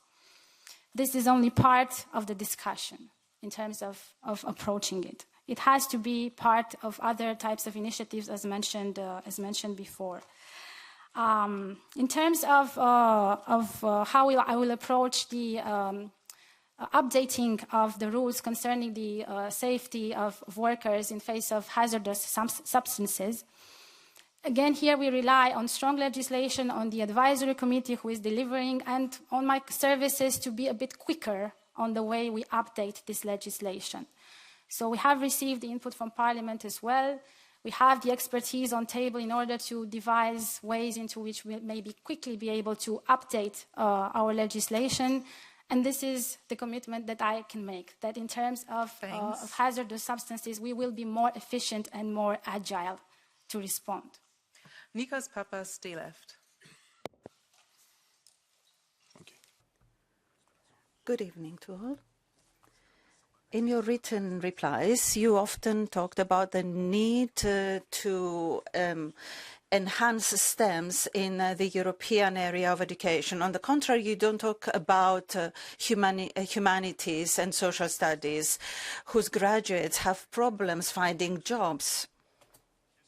What are your priorities to enhance the opportunities to find jobs, and how will you interconnect educational institutions, businesses, and the public service for quality jobs? Is there also a plan to recognize the qualifications of humanities and social sciences in the European Union market? Thank you. Yes, thank you. And you are right, and discussion about promoting STEM is obviously relevant. We need experts, we need engineers, we need women engineers, we need labor force, and we need our people on board, but we cannot ignore the arts part, and that's why I think that a STEAM approach would be much more useful in terms of having an intersectionality, a cross approach when we design curricula, that we are certain that while delivering for science, for technology, for maths, we are also including in that curricula critical thinking and an education for society, societal education, which is clearly needed. And we were talking about learning languages a bit earlier. So this is clearly the approach that I have.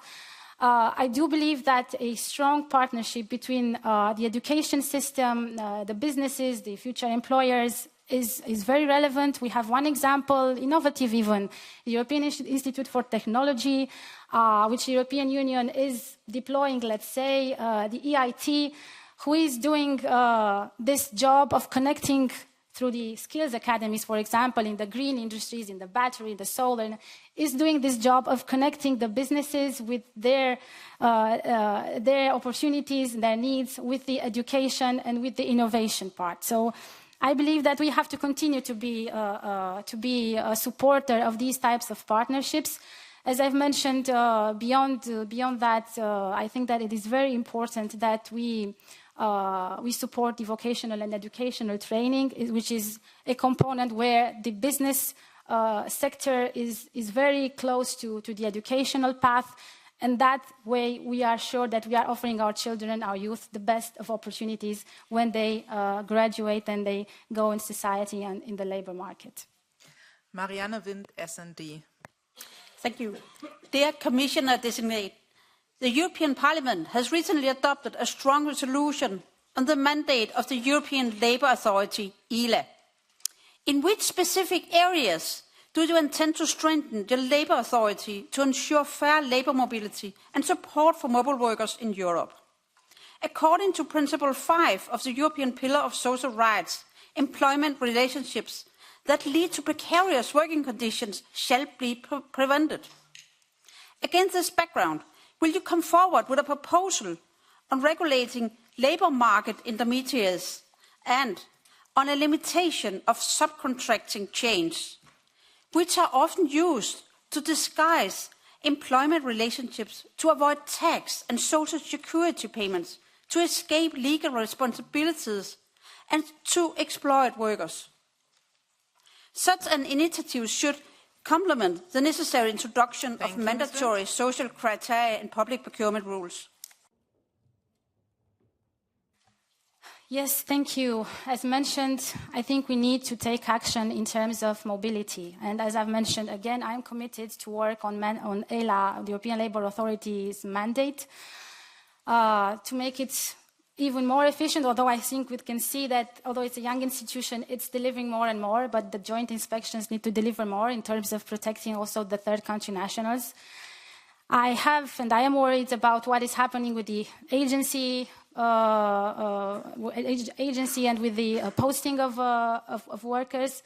My greatest concern is that we need to have solutions in place for those that are coming from third countries to an entry country, whichever that may be, and then quickly post it to another EU member state where their rights are not respected, their rights are not protected.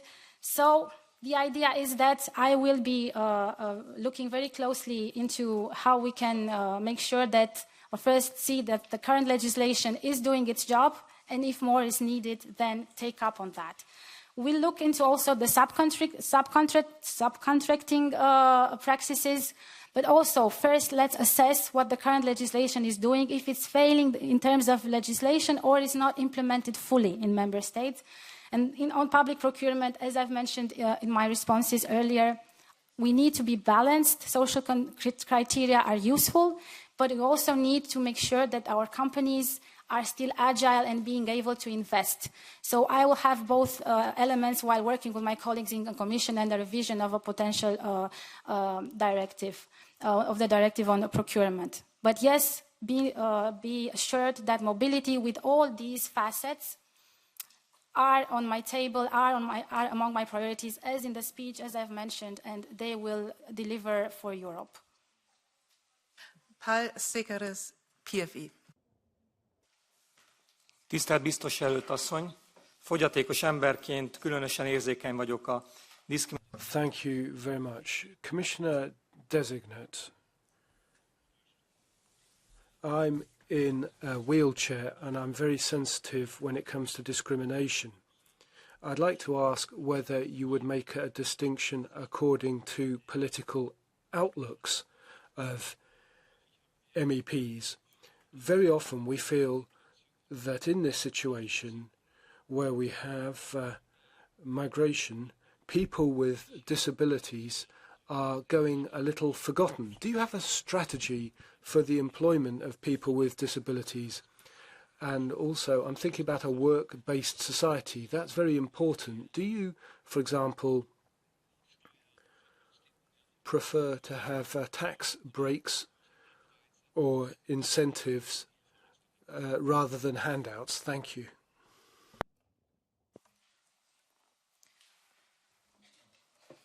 in terms of supporting better people with disabilities, especially to help them when they can enter the labor market, I think an important starting step is to look at the good practices of our member states. So it's true that in some member states, one solution that was successful is to allow for the persons with disability to retain their social benefits and return to work and gain a salary. And thus they were much encouraged. And this is, I think, one way to guide, let's say, politically speaking, and to learn from each other in terms of better supporting people with disabilities. Again, I think that the tools that finance our vulnerable citizens, including people with disabilities, the programs should be a bit more targeted and focused. I work with people with vision impairment through the European Social Fund Plus in Romania, and we really managed to take assistive technologies to reach some targets in terms of employment for some categories. So it's important to also look at our policies, our tools, our financing tools, and to target a bit better the needs of the people with disabilities. Obviously, the tool that we have on hand is the strategy for the people with disabilities, and through these strategies we deliver all initiatives and all recommendations and guidance that the member states should and can use. But for me, what is important is that we also learn from each other, and I think that in terms of the last part of the question, this is a good example in terms of, sure, tax benefits could be an example, that there are also other ways into which we can stimulate those beneficiaries to take up jobs. But we also need, through the disability package, guidance for the employers so that they can adapt to the labor force, and we do that as well. Georgiana Teodorescu, ECR. Thank you, Madam Chair. With your permission, I will speak in Romanian.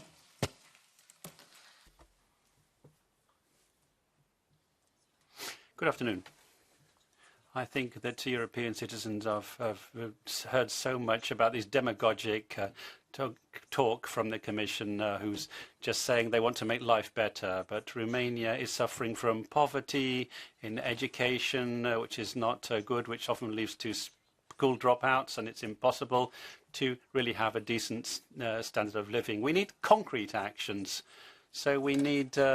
We've been going through your written answers. So you're talking about a fund for the social climate fund, and that's been implemented since which will be coming in from 2026. But we need to do something now. You can't. We need to know how much is at stake. Who's going to benefit from that? How are you going to make sure that this money actually will specifically support people from the most vulnerable households? Thank you very much, Madam Teodorescu. Well, the Climate Social Fund is closely linked to ETS2 system to come in 2027, as you say.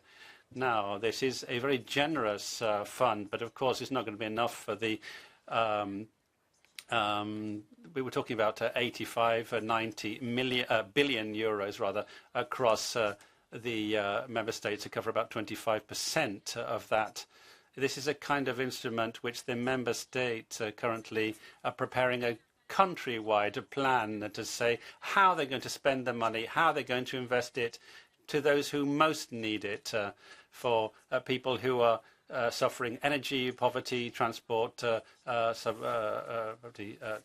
poverty, and so on, based on the polluter pays principle. So there are plans that are going to be setting up in 2020-25, which would also make money available in direct transfers, vouchers for households that are suffering energy poverty, for example, and can be also help to make buildings, apartment blocks more energy efficient. They can also be going to companies, not just individuals. We need to be part of this climate transition, and the transport sector will also be concerned, because we're going to have eligible transport payments too.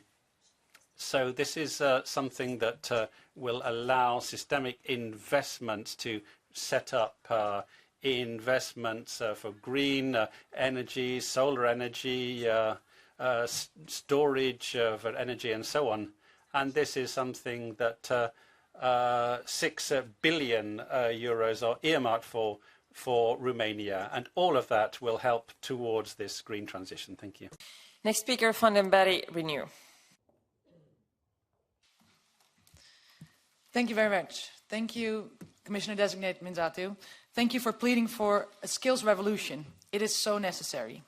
The EU has been working on the skills agenda since 2015, and I wonder what especially vocational trained experts have really noticed of it. I hope we can make results as concrete as possible this mandate. I hope, but we have to put then vocational trained professionals at the heart of our policy. So yes, let's increase the numbers of vocational trained participants in the Erasmus Plus program. And let's invest in the centers of vocational excellence to increase the cooperation between business and educational systems. But most of all, most important of all, can you commit to making skills truly transferable and diplomas of vocational trained recognized across Europe by the end of this term? We have more competences than we have in higher educations. Let's make a better result than we made for higher education. Thank you. Thank you, Honourable Member, Ms. Vandenberg. The skills portability was put in my mission letter for this exact reason, that it cannot be business as usual, that there have been attempts and we have had some stepping stones and some achievements through the European Year of Skills. We are having on the table the skills agenda, but we need to talk more clearly about portability. And that is the essence and will be the essence or the angle through which I will approach this initiative in the next 5 years. Do I want to deliver in 5 years? Obviously, my intention and my energy is committed to being as fast as possible. But this is the work that we deliver together with you and with the member states and with the social partners as well. And I would be glad also to have a very sectoral approach in terms of, okay, let's support VET for certain specific areas in the beginning where there is an increased need and where we can really show impact and inspire more action.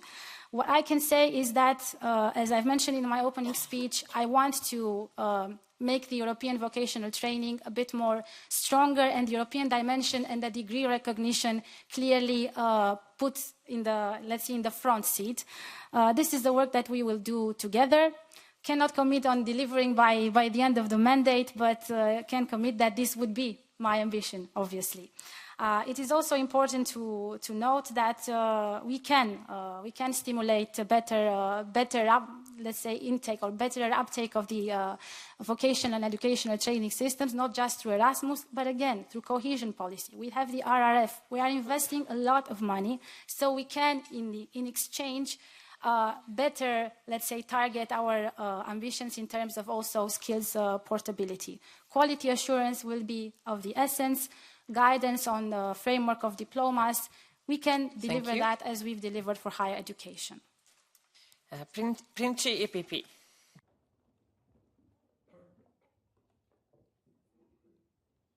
Grazie, Presidente.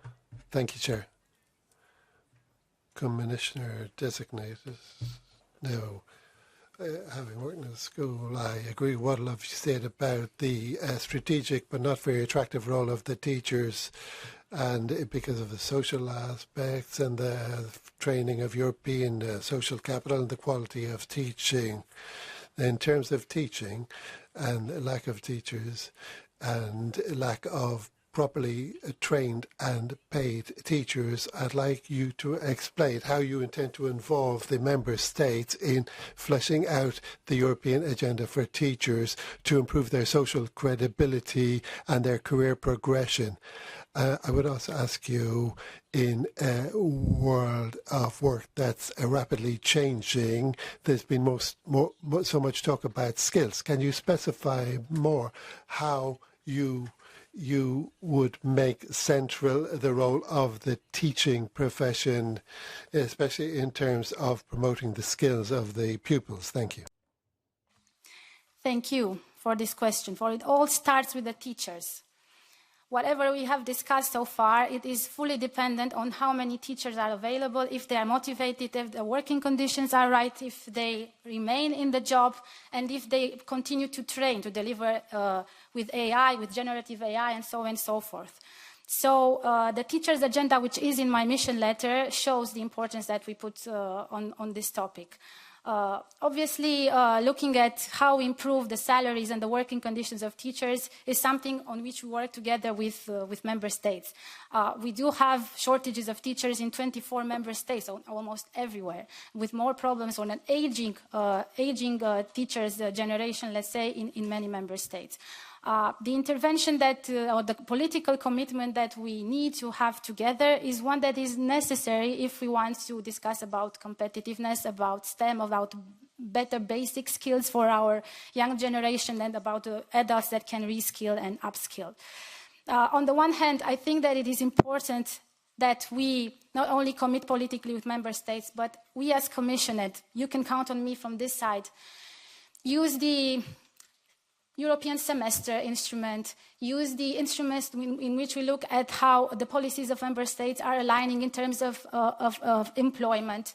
You use the upward social convergence framework in order to also give recommendation and stimulate our member states to invest where it is needed and in the career of the teacher it is needed. True, we have through Erasmus also teachers' academies, tools which we enhance the way that they are being prepared and motivate them, supplemented, but we are talking here about systemic measures, and for those systemic measures we need to be a bit more ambitious. So, important aspect that I will work on very closely with member states and with you. Thank you. Papandreou, SND. So far, so good. I like what I've heard. You get an A+. I'm standing out of the room for a second. For me, we're in the same party, so I like your answers. You seem to know what's happening. I want to continue from the previous question, line of thought. You can't hear me. I'll speak slowly. I want to continue. It's English, actually. I want to continue the line of thought before about the teachers. Most of the focus has been on those who are taught.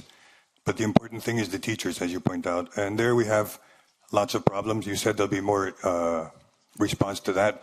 The working conditions are very important. And let me add one more new thing of the last 15 years to the working conditions.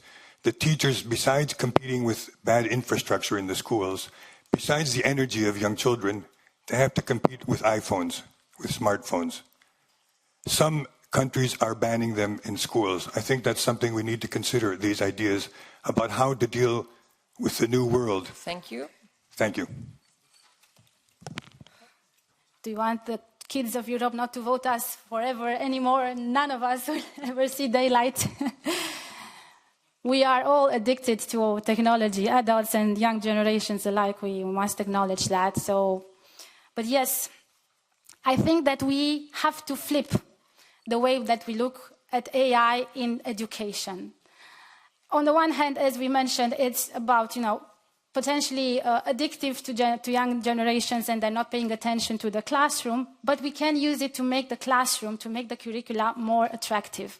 That is our challenge. Obviously, now we are discussing about generative AI and how it generates content, and there are a lot of sensitivities, but we have the AI Act, which clearly states that it is high risk when we're discussing about deploying technology in schools. Having that in mind, we are taking care not to be, let's say, to go overboard with using technology.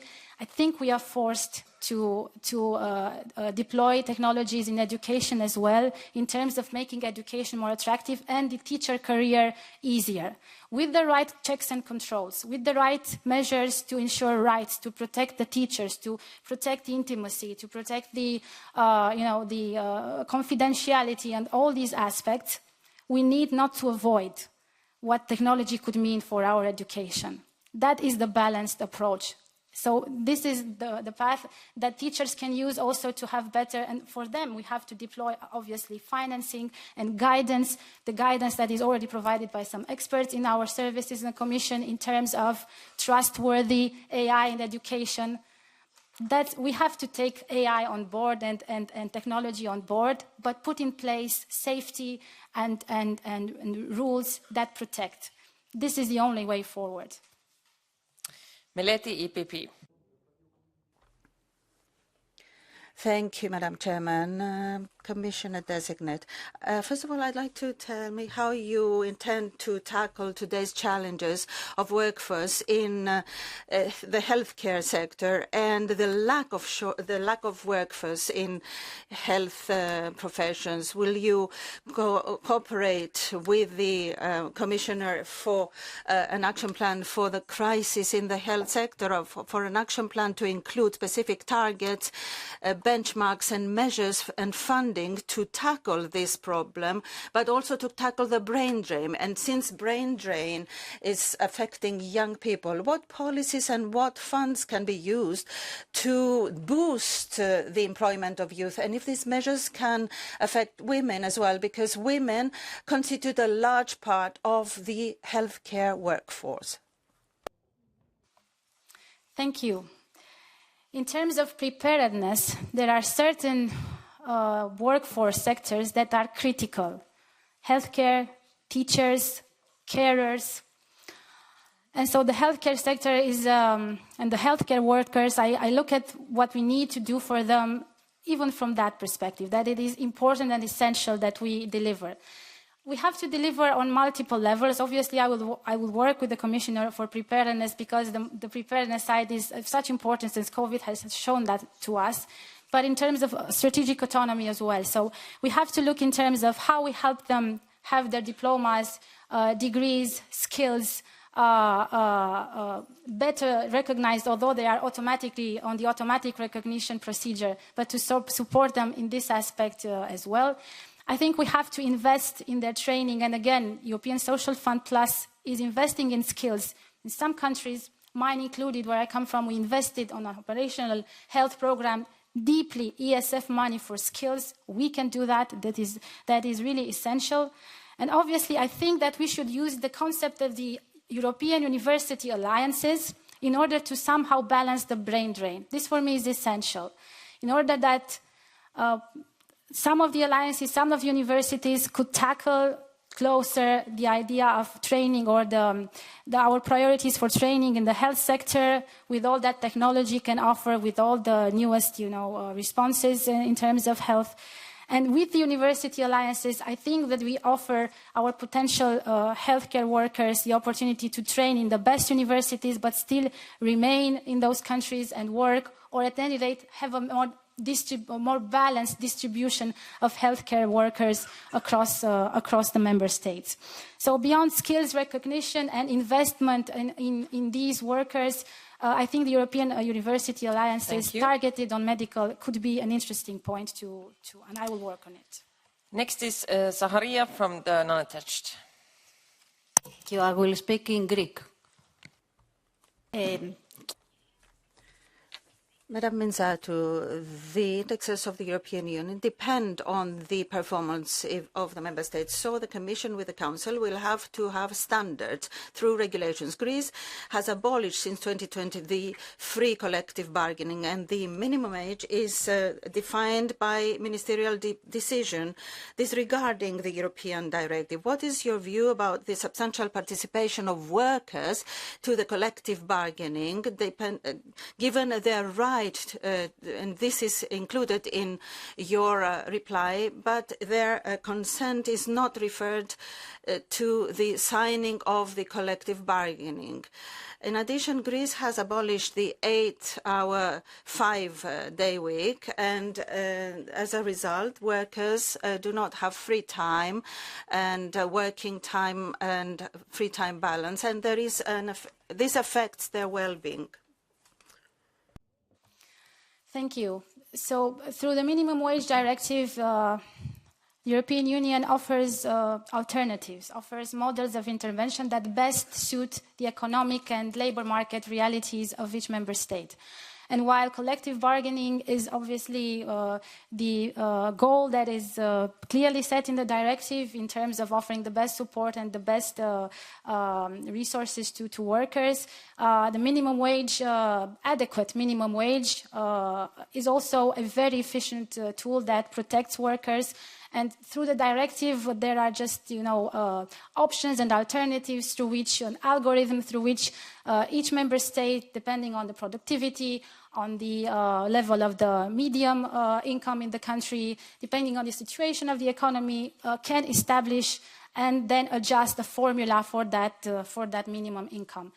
That is the role of a directive, and that is the intervention that the Commission has provided in terms of offering options for member states, but also making sure that those member states protect their workers and protect their income.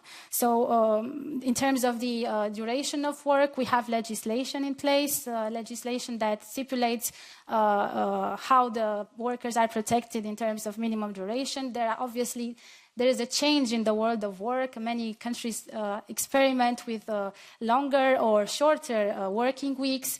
They are all responses to the changing and shifting realities of the way in which we work and in which the generations now and the future generations wish to be engaged in the world of work. The essence is that we have the right protections in place for the time that is worked in terms of working conditions, in terms of fair remuneration, and for that we have the minimum wage, adequate minimum wage income, and other directives to ensure that. Vishek Patriots. Thank you, Madam Chair. Madam Commissioner Designate, in your opening remarks, you said that the Erasmus Plus is a key example of what Europe does best. Then, as an answer to your colleague's question, you said that you intend to do more and finance more the vulnerables. My question is about a particular vulnerable group. Due to the political disputes between the European Commission and the Hungarian government, a significant part of the Erasmus Plus funds were blocked, resulting in more than 10,000 Hungarian university students being excluded from the program. After Mrs. von der Leyen's speech in Strasbourg in connection with the Hungarian presidency, presidency program, we can clearly say that the debate between Brussels and Budapest is not professional, but of a political and ideological nature. Whereas the European Commission seems to treat Hungarian students as collateral damage in this political blackmailing. By applying the principle of collective culpability and discrimination on national grounds simply for being Hungarian raises serious concerns. How do you plan to solve this situation? Thank you. Thank you. Europe wants its Hungarian students back on track, and for that I am pleading with Hungary and inviting you to solve those legal issues that have shown that you are not committed to all the European values that join us together in this union. We are financing and we are supporting and delivering policies throughout our Europe, but obviously it is of the essence that we commit and stay strong by our shared values. Academic freedom, academic independence, the autonomy of that is essential. So whether Hungary is able, it's on its doorstep, whether Hungary is able to solve the problems that it, or the breach into which it is concerning the public trust universities, let's say, and then it will allow for the flow of money to return and for the students to get this mobility opportunity. It is up to you, and I wish and I hope that the Hungarian government really understands that. Otherwise, I'm happy that Erasmus money for Hungary is in Hungary and that the resources have been redirected to vocational and educational training according to the desires of and the priorities of the Hungarian people. But what is essential for us is that we stay strong by our common values. And if we stay strong, then no one will have to get hurt, especially not the young generation.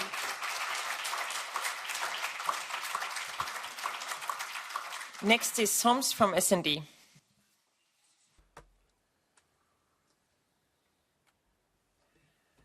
Agradeciendo a la Comisión con la que está tratando las solicitudes de ayuda hechas por parte del Gobierno de España por la terrible dana que ha afectado a Valencia y otras regiones y, por supuesto, mandar todo el cariño a todas aquellas familias afectadas.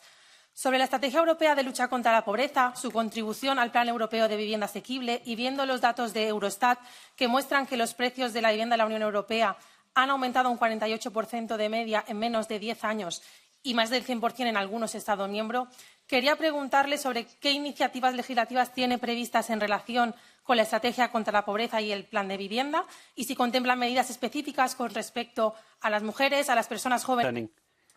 Concerning women who are in people who are in a situation of vulnerability, in order to guarantee decent housing for people with a low income so that we can do away with homelessness.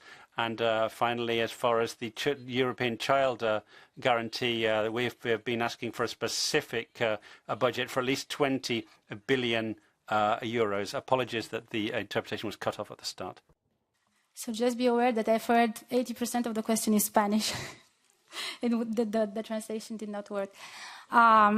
What I want to take from your question, that is of the essence, and thank you for giving me this opportunity, is that we need to connect the first ever European affordable housing plan with our anti-poverty strategy. Because there's a lot of discussion that it is correct that we need to have an anti-poverty strategy that addresses the raise of the prices, the increase of prices, even for categories that are now at the extreme poverty. But let's face it, for me at least, the important aspect will be to make sure that we offer solutions in terms of investment, in terms of funding, public, private, state aid, and all kinds of models that we'll put forward that, first of all, tackle those that are more in need.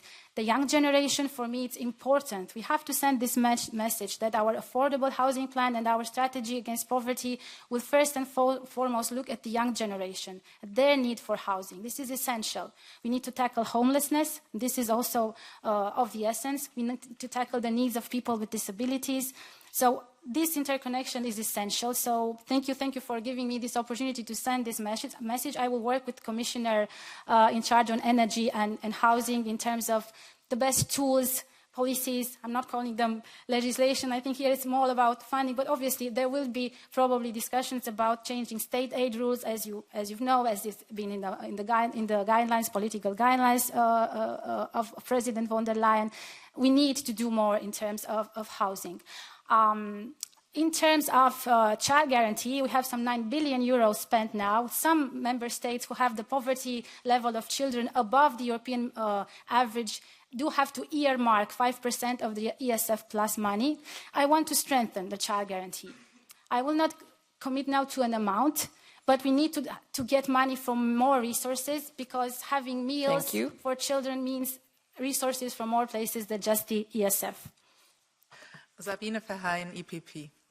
Thank you very much, Commissioner-designated Mînzatu. The promotion of our culture and cultural heritage is also part of your mission letter.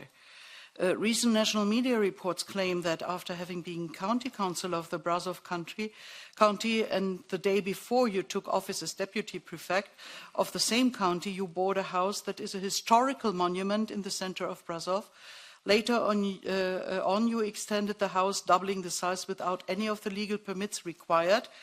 Can you confirm that you extended the house without the legally required building permits and authorization from the Romanian Ministry of Culture, as the ministry confirmed according to the media reports? With this in mind, how do you see your future role as Executive Vice President of the European Commission, also responsible for culture, which includes also the protection of our cultural heritage?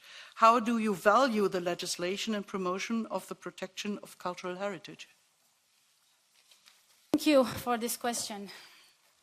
These are the facts. I have bought a 60-meter square house in which I was born, in which my family had lived as a tenant since 1974. So 50 years ago, my mother rented this social house, 60 square meters. A house that was owned by the state during the communist regime with no paperwork in order. A house that was never a historic monument. My mother is 90. The house was built during my mother's time. I have, from the Ministry of Culture, official paperwork from 2011 and from this Monday, yesterday, attesting that the house is not a historic monument. It was built in 1949. Again, yes, we extended it because it was 60 meters. I was sleeping with my mother. I slept with my mother in the same bed until I was 17, and my father in the kitchen. We did extend it after I bought it in 2009, because that's why we bought it. It wasn't a historic monument, but we bought it in order to modernize it, to have good conditions. We were talking about housing. We had a leaky roof. We didn't have hot water. So obviously, we did submit for permits in the city hall, Certificat de Urbanism, as it is called in Romania. But indeed, we only finished the procedure after the extended version of the house was, in 2011, was finished. We entered into full legality. We paid taxes. We are in the registry from 2013. It was in my declaration of assets always. This is my statement on what the situation had been at that point. But just to make it very clear, this building is not a historic monument. It is a 60-meter house in which my family lived and I lived until I was 32. Now it's 110. We have 3 bedrooms. And we have the paperwork from the Ministry of Culture that attests that it is not.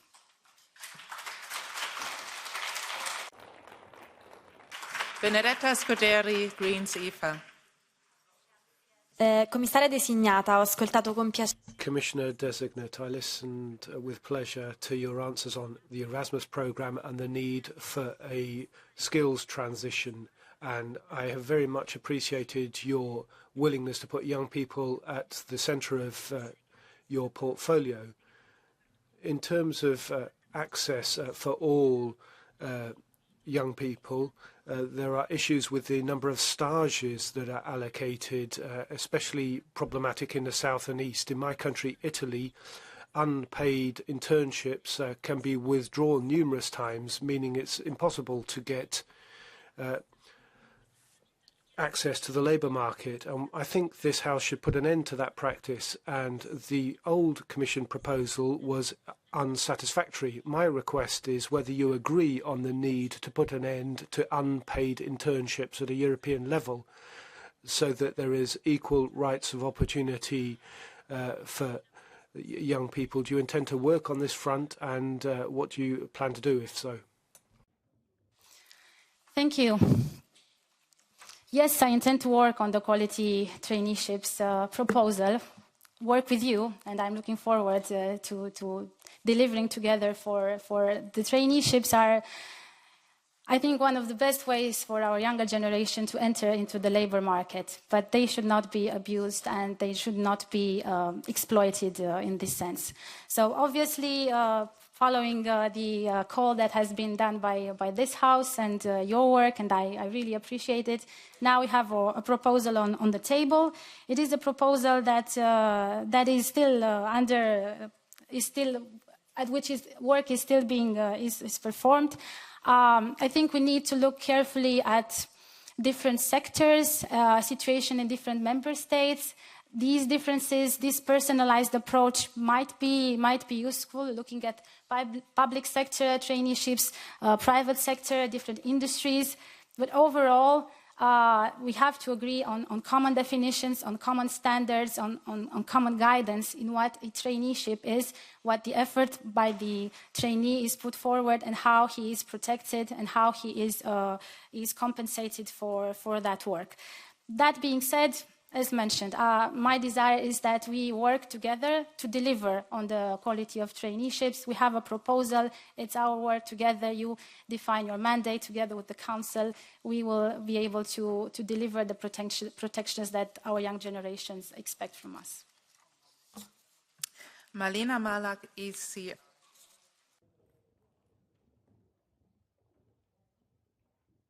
W tytule pani portfolio.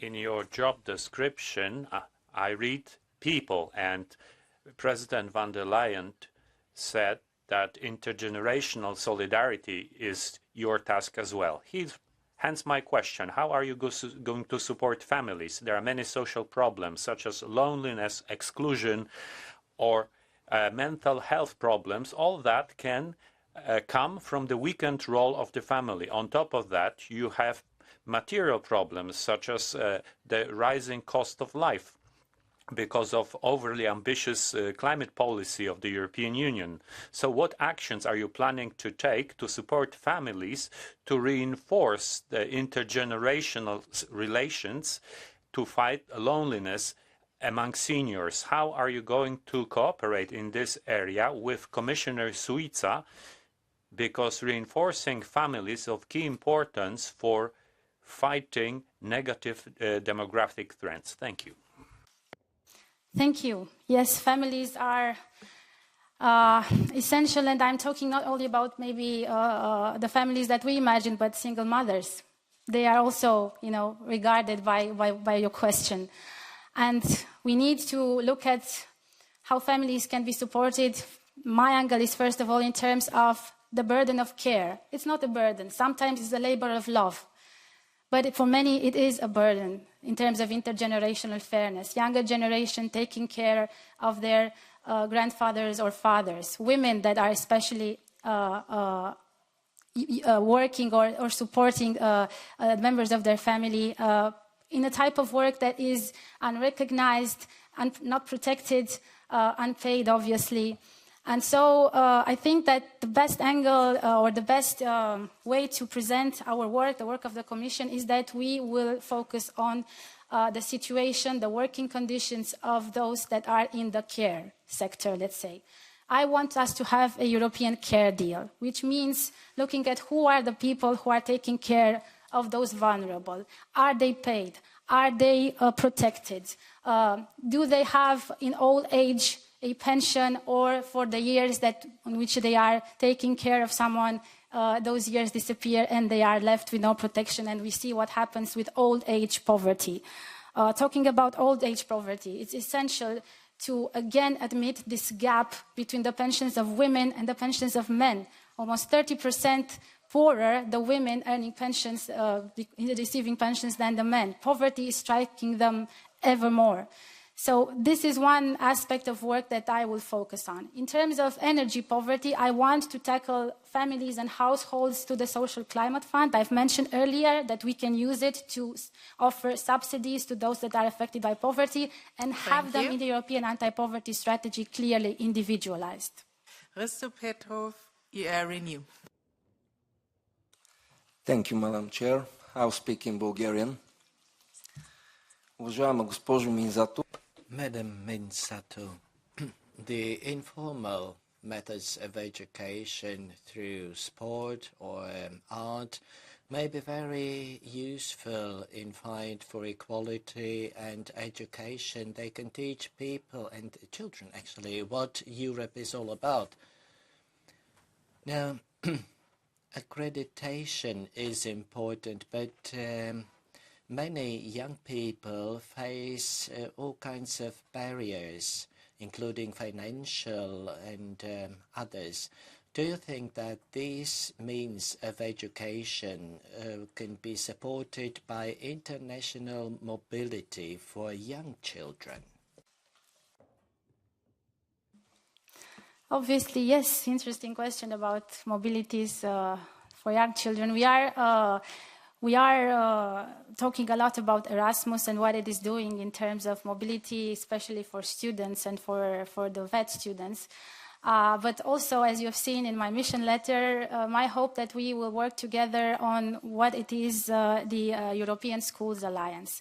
I have high hopes and high ambitions in terms of developing this model of cooperation and mobility between schools that is somehow inspired by what European University Alliances are already doing in terms of allowing children to access classrooms, teachers, resources, experience, and gather skills, critical skills, horizontal skills, not necessarily talking here about curricula sectorial, in other countries, in other regions. That's what creates, in the end, our Europe. That's what strengthens the European identity.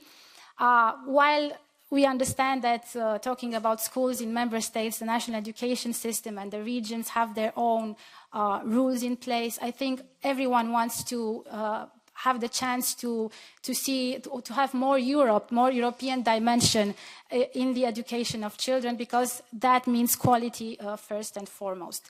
So this is, I think, the European School Alliance, let's say, is the direction through which I would want to channel attention in terms of let's say, making a better offer for our young generation, showing them how the classroom can be and how the teaching experience can be in other parts of Europe, and allowing them to come back enriched. I would be very happy to work with you on this topic. Susanna Borwendek, ISN. Nem a szót. Írásbeli válaszában úgy fogalmazott, hogy fontosnak tartja Európa. Thank you. You talked about educating people in terms of the common history of Europe. You thought that was important, and keeping diversity. What do you think about the January 2024 resolution of the European Union, in which it talked about historical consciousness? Do you agree that member state history books should be European history and world history rather than national history? Or rather, do you think that national history in a member state is important for conserving the national awareness? Do you think that's very important, or do you rather want to develop a homogeneous history? We are Europeans because we are Hungarian, because we are Belgian, because we are Romanian. This is essential to have in our school books and in our programs. All aspects of our diversity is essential. It is equally essential not to neglect our European identity in our teaching, as it is important to have the national or regional dimension. Our identities are multifaceted, and that's what we should teach our children in a spirit of tolerance and of inclusion and of understanding the other cultures, the other nations, their other specificities. That's how I think we should go about it. But obviously, we are here in Brussels. We are in the heart of Europe. We are trying to move forward the European project. And while each member state designs the curricula in terms of history and geography, local or national, we here have to take care of explaining all generations what it means to be European, what it meant in 1945, what it meant in the 1960s, what it meant to be a Romanian in Europe in the 1980s when I was born, what it means to be in France in 2000, and so on and so forth. So all these dimensions interlap. We have to show this intertwining, and we have to enrich each other, let's say, and learn from our experience and find the European dimension that unites us. And through Erasmus, I think we are doing that very well, and we should continue to do that in the future. Henrik Dahl, EPP. Thank you very much, Chair. Between 2017 and 2019, the Romanian government, led by your party, the Social Democratic Party, introduced several legislative initiatives that were widely regarded as undermining the rule of law and the independence of Romania's judiciary, drawing substantial criticism from European institutions. As a member of the Romanian Parliament's European Affairs Committee during this period, how did you assess these proposed laws with regard to the respect for European values, such as the rule of law and independence of the judiciary? And what actions did you take to ensure that the proposed legislation respected EU values? I also have a clarifying question concerning your house in Brasov that was referred to earlier. Can you confirm today that the media report referred to by my colleague, Ms. Verheyen, was lying, and that the Romanian Minister of Culture, who was quoted in that media report, was lying? So through official, I would maybe answer the second question, through official documents, one from 2011, one from yesterday, issued by the Ministry of Culture, the building in which I have lived all my life, is mentioned not to be a historic monument. It is in the historic center of Brasov, but it is not a historic monument. I have the documents and I can obviously offer them. One of the documents, the 2011 document, is actually in the media report that was invoked. I think you can also see it there, but I have the other one, which is from yesterday. I have indeed been a member of parliament in Romania between 2016 and 2020. My role there was to be a rapporteur and to support EU funding legislation, decisions and programs, and in the area of industry and services. Then and now my commitment to a rule of law is strong, is clear. Obviously inside the same party, inside the same parliament, inside the same political group, you can have different opinions, you can have different positions. I was not in position to determine the direction of the whole party. I was responsible for my own votes and actions, obviously. But I have always been a supporter of EU values, and rule of law is obviously one of the most important. We work with it every day in terms of EU funding, and so it's part of, let's say, my mission letter even before coming here. This is the short answer that I could offer. My track record, obviously, is for you to analyze in more depth, if you wish so. Özlem Demirel, the left. Dankeschön, Frau. Thank you, Chair. I'll speak German. I have a comment to make first, and that's it's historically the first time in this institution we don't have a Commissioner for Labour and Social Affairs, but we've a Defence Commissioner, and in Ms von der Leyen's portfolio there's a lot about competitiveness and the interests of businesses, but very little about social interests and the interests of workers. And for us in the left, this is the key question.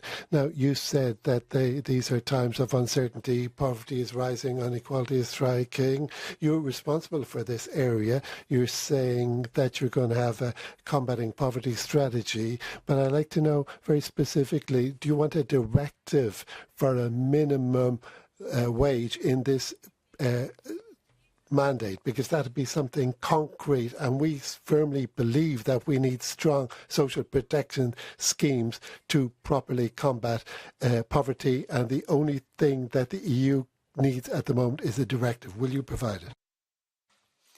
It is clear that at EU level, the solution of protecting through a minimum income is strongly considered, because we have a recommendation on a minimum income, and we are looking and assessing how member states are or are not implementing it. And while I'm looking at, with the EU anti-poverty strategy, at all tools, minimum income combined with activation, with social services, I've tested them a lot with the European Social Fund Plus back in my home country. So the combination is always the key in terms of protecting certain vulnerable, poor households or groups. We also need to think about legislation that will be approved and implemented on the ground.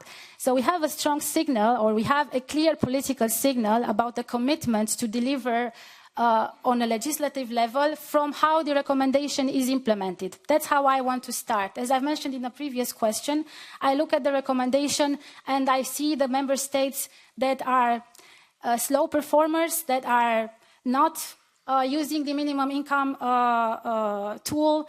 I discuss with them, we understand why yes, why not, how we can improve our approach here in Brussels so that what we deliver in legislation or in another type of tool will really be enforceable.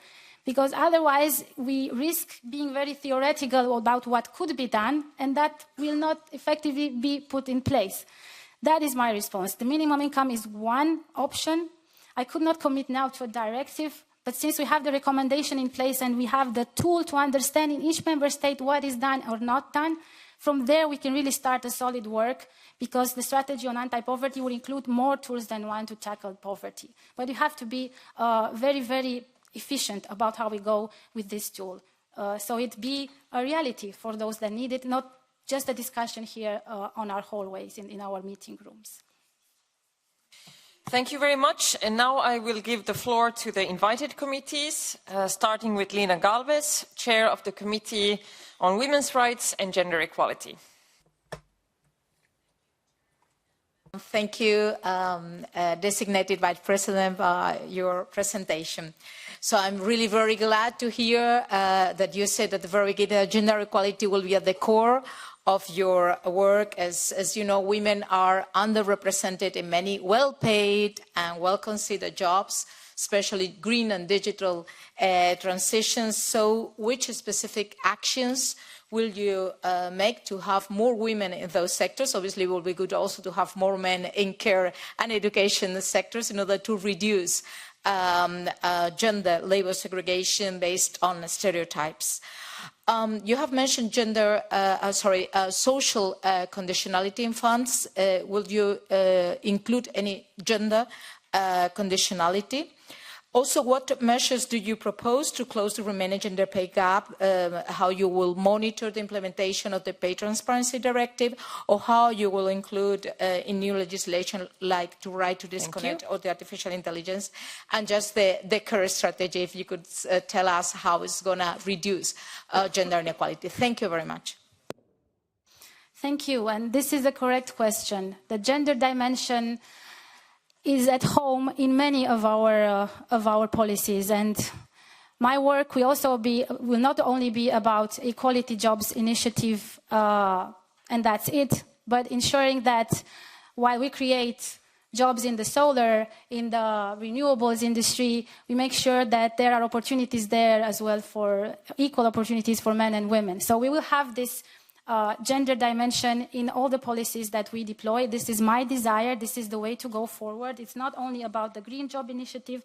It's also in terms of looking how the funding is deployed, European Social Climate Fund for energy poverty, for transport poverty. It will be very important to have a clear monitoring of how the measures, to program the measures in order for them not to accentuate the gap between men and women. We have a deficit of democracy, and that's the reality. We have to understand it when women are less present in certain sectors, in certain jobs, in certain public positions, and in certain authority positions. And this is the view that I have, and we have to stick by it. In terms of monitoring the legislation in place, the answer is the same that I've offered before. I will work with member states with all openness to understand why and how they are implementing the Transparency Pay Directive, all the legislation that are concerning the paternal leave, let's say, the Work Balance Directive. That's how we can progress, and we might build on more ambitious, let's say, measures by understanding how the member states are deploying gender-dimensioned policies on their territories. But the idea is that, obviously, the care deal is one that will mostly support and empower women workers because they are lowest paid in those sectors. That is for sure. I would like now to give the floor to Marina Kairan, the Vice Chair of the Committee on Civil Liberties, Justice and Home Affairs.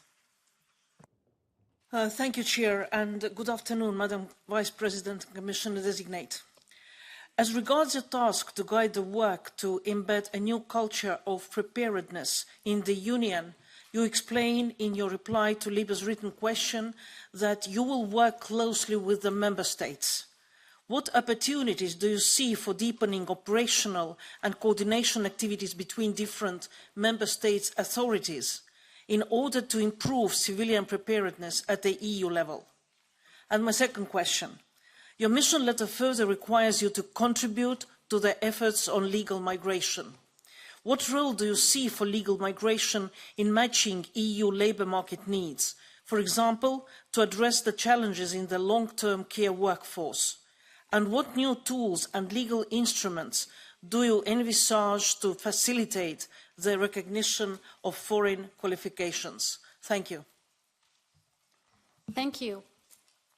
In terms of preparedness, key is coordination, and key is whole of society, whole of government, all of hazard approach. Those are the elements that we take from the Ninisto report. They are reflected in the mission letter, in my mission letter with the EU Union of Preparedness. I will work on those with the Commissioner on Preparedness, obviously. But we are building clearly on what we have in place already in terms of pools of common resources that are offered by member states in need of civil protection, in terms of the rescEU, which is one common joint tool financed by EU funds, where member states voluntarily offer to access and to create the facilities for reactions to crises. We need also to have in mind that and that's why I mentioned preparedness in a wider sense in my opening speech, we need to develop preparedness in a wider sense, societal and individual. We need also think about skills for preparedness, about the competencies of every individual in terms of being able to react, but also about those critical competencies in health, let's say, or even teaching, which are those critical for us to face more complex crises. We are not just talking about climate, we're talking about cyber, hybrid, we're talking about critical infrastructures, and so on and so forth. So what the EU needs to do more is to better connect the dots while member states have their own systems in place, we need to make sure that the European Union, the institutions, its capacities are resilient and prepared in face of crises. We need also to be able to deliver on individual level in terms of the skills for preparedness.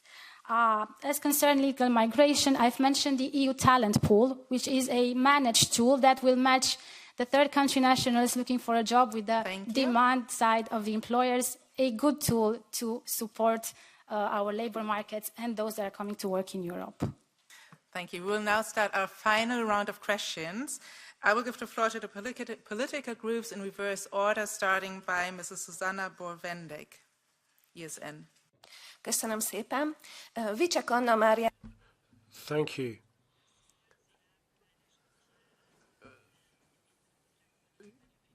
You put down a written answer to Mrs. Vicek, but the Hungarians aren't just shut out of Erasmus, but also of Horizon.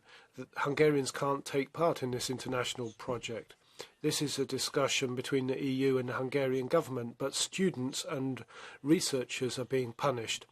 I don't think that's acceptable that Hungarian students are being used as a political weapon. Are you not thinking that perhaps this discussion, this squabble could happen without involving students? Thank you.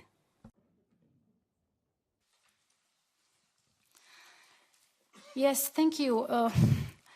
Together in the European Union, we respect our legislation, our regulations, for example, our financial regulations, which stipulate very clearly under which condition the programs that are funded by EU taxpayers' money are deployed in a certain member state. And those rules and those values are there very clearly known and stipulated by each beneficiary member state.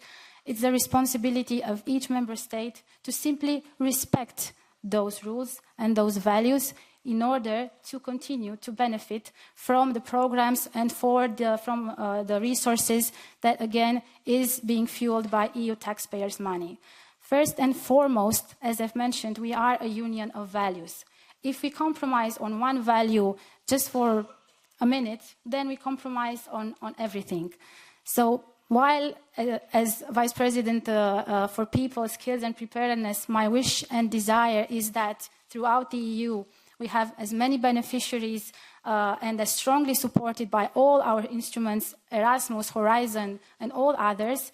The essence, however, is that the union that we share is a strong one and is one of strong democratic values. And this is where the ball is, again, inside the courtyard of the Hungarian government, and I'm sure it can be, swiftly resolved if they just remember where they are inside this European Union.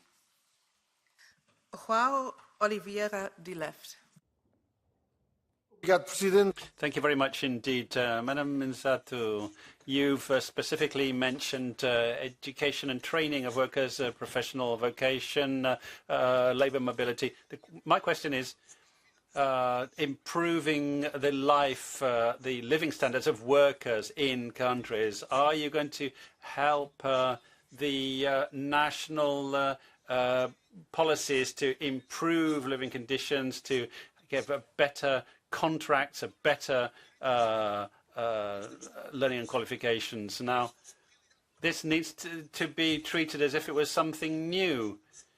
We need rules on organisation of working times and limits on weekly working times. But my question is, are you going to be supporting policies to regulate working times and to have checks on existing rules? As far as poverty, are you going to maintain the action plan of the 2021 pillar and the programme with at least 78 million people to be pulled out of poverty? Thank you. Thank you. In terms of how the EU is supporting the working conditions of workers, let's just look at the directive for platform workers, where what has been delivered is fantastic. The protections for those that were not protected, those that were considered self-employed or so on and so forth are very important. And this is an example of what we are already doing, and my job will also be to guard the EU legislation implementation to make sure that the EU adequate minimum minimum wage directive and that the platform workers directive, for example, are adequately implemented in due time in all member states. That is how we can translate our work here, the directives in this case, into concrete protections for our workers. I also have the role to look at how the models of work are changing, and in terms of duration of work, if the current directives regulating work duration and are still relevant, and what we need to do more or better in order to adjust to the new models. But again, let us not think that because we've adopted a work-life balance directive or gender transparency pay directive, an adequate minimum wage directive, the problem has been solved. It has not. It has to be transposed into national legislation, and then the citizens feel the concrete results of our work. And in terms of our Porto goals for the pillar of social rights, for European pillar of social rights on poverty, we are doing the worst. And that is the reality. Growing employment, but decreasing worse on poverty. What does that mean? Maybe in-work poverty, first of all, something that we need to tackle. That's why we do the anti-poverty strategy.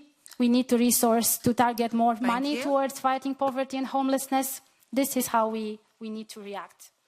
Katrin Lang-Siepen, Greens Eva.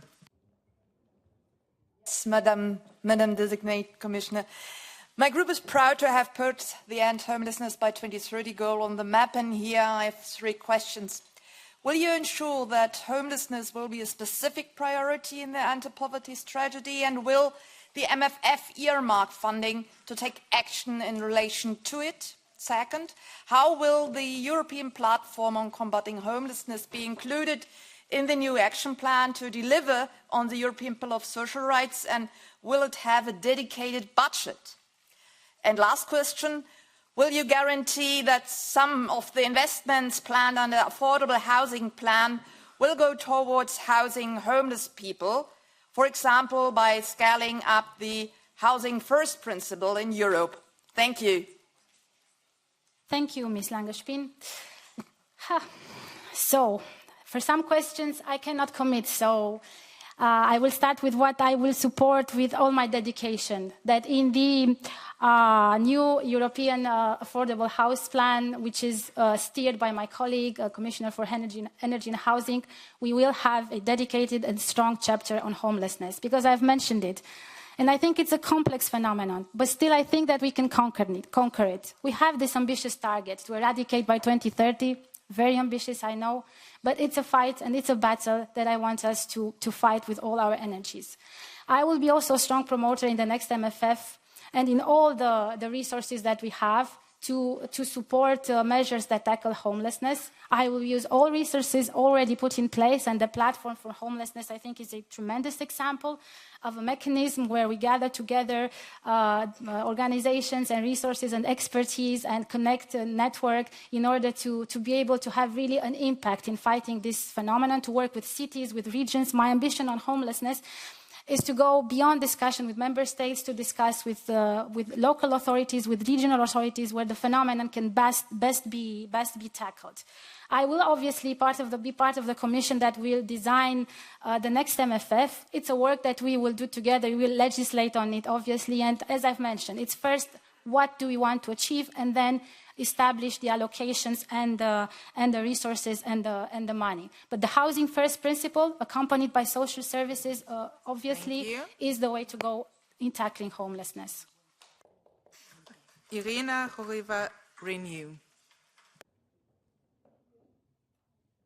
Dear Commissioner Designate, a few very concrete questions. Some of them are maybe repeating a little bit, but they are important.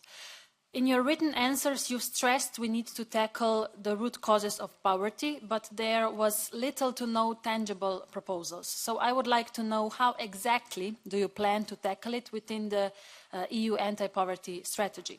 Following that, a good instrument for eradication of poverty would be an adequate minimum income, on which the Council recommendation has been adopted 2 years ago.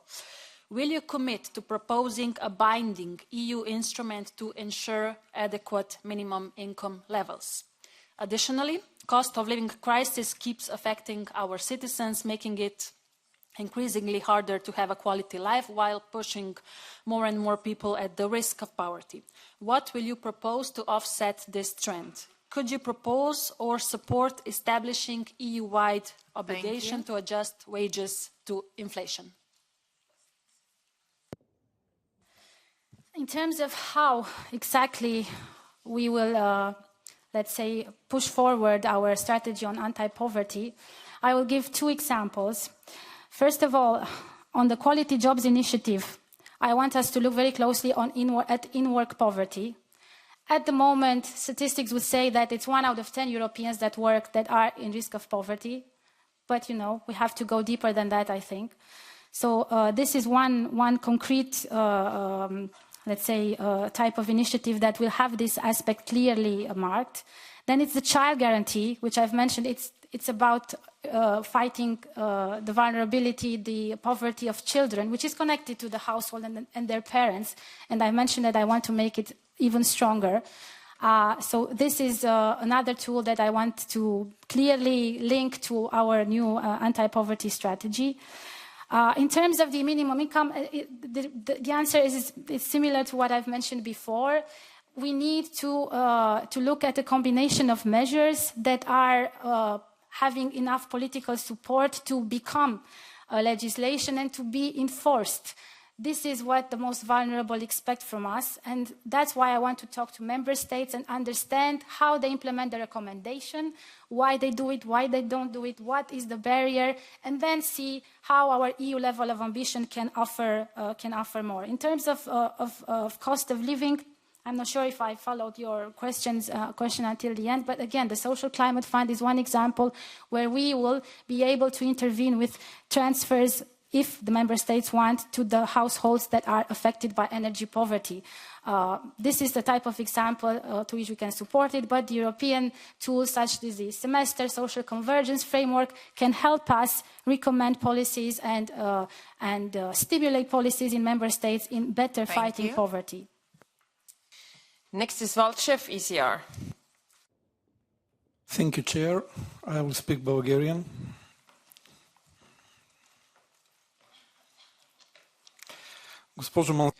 Madam Mînzatu, when talking about access to Erasmus Plus programs, I understand that everybody should be equal-handedly treated without artificial barriers.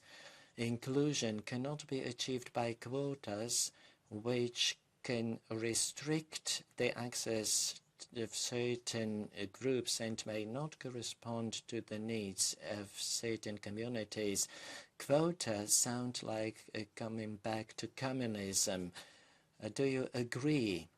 Your portfolio includes the Erasmus Plus program, and Mr. Dombrovskis will be responsible for simplification of regulation.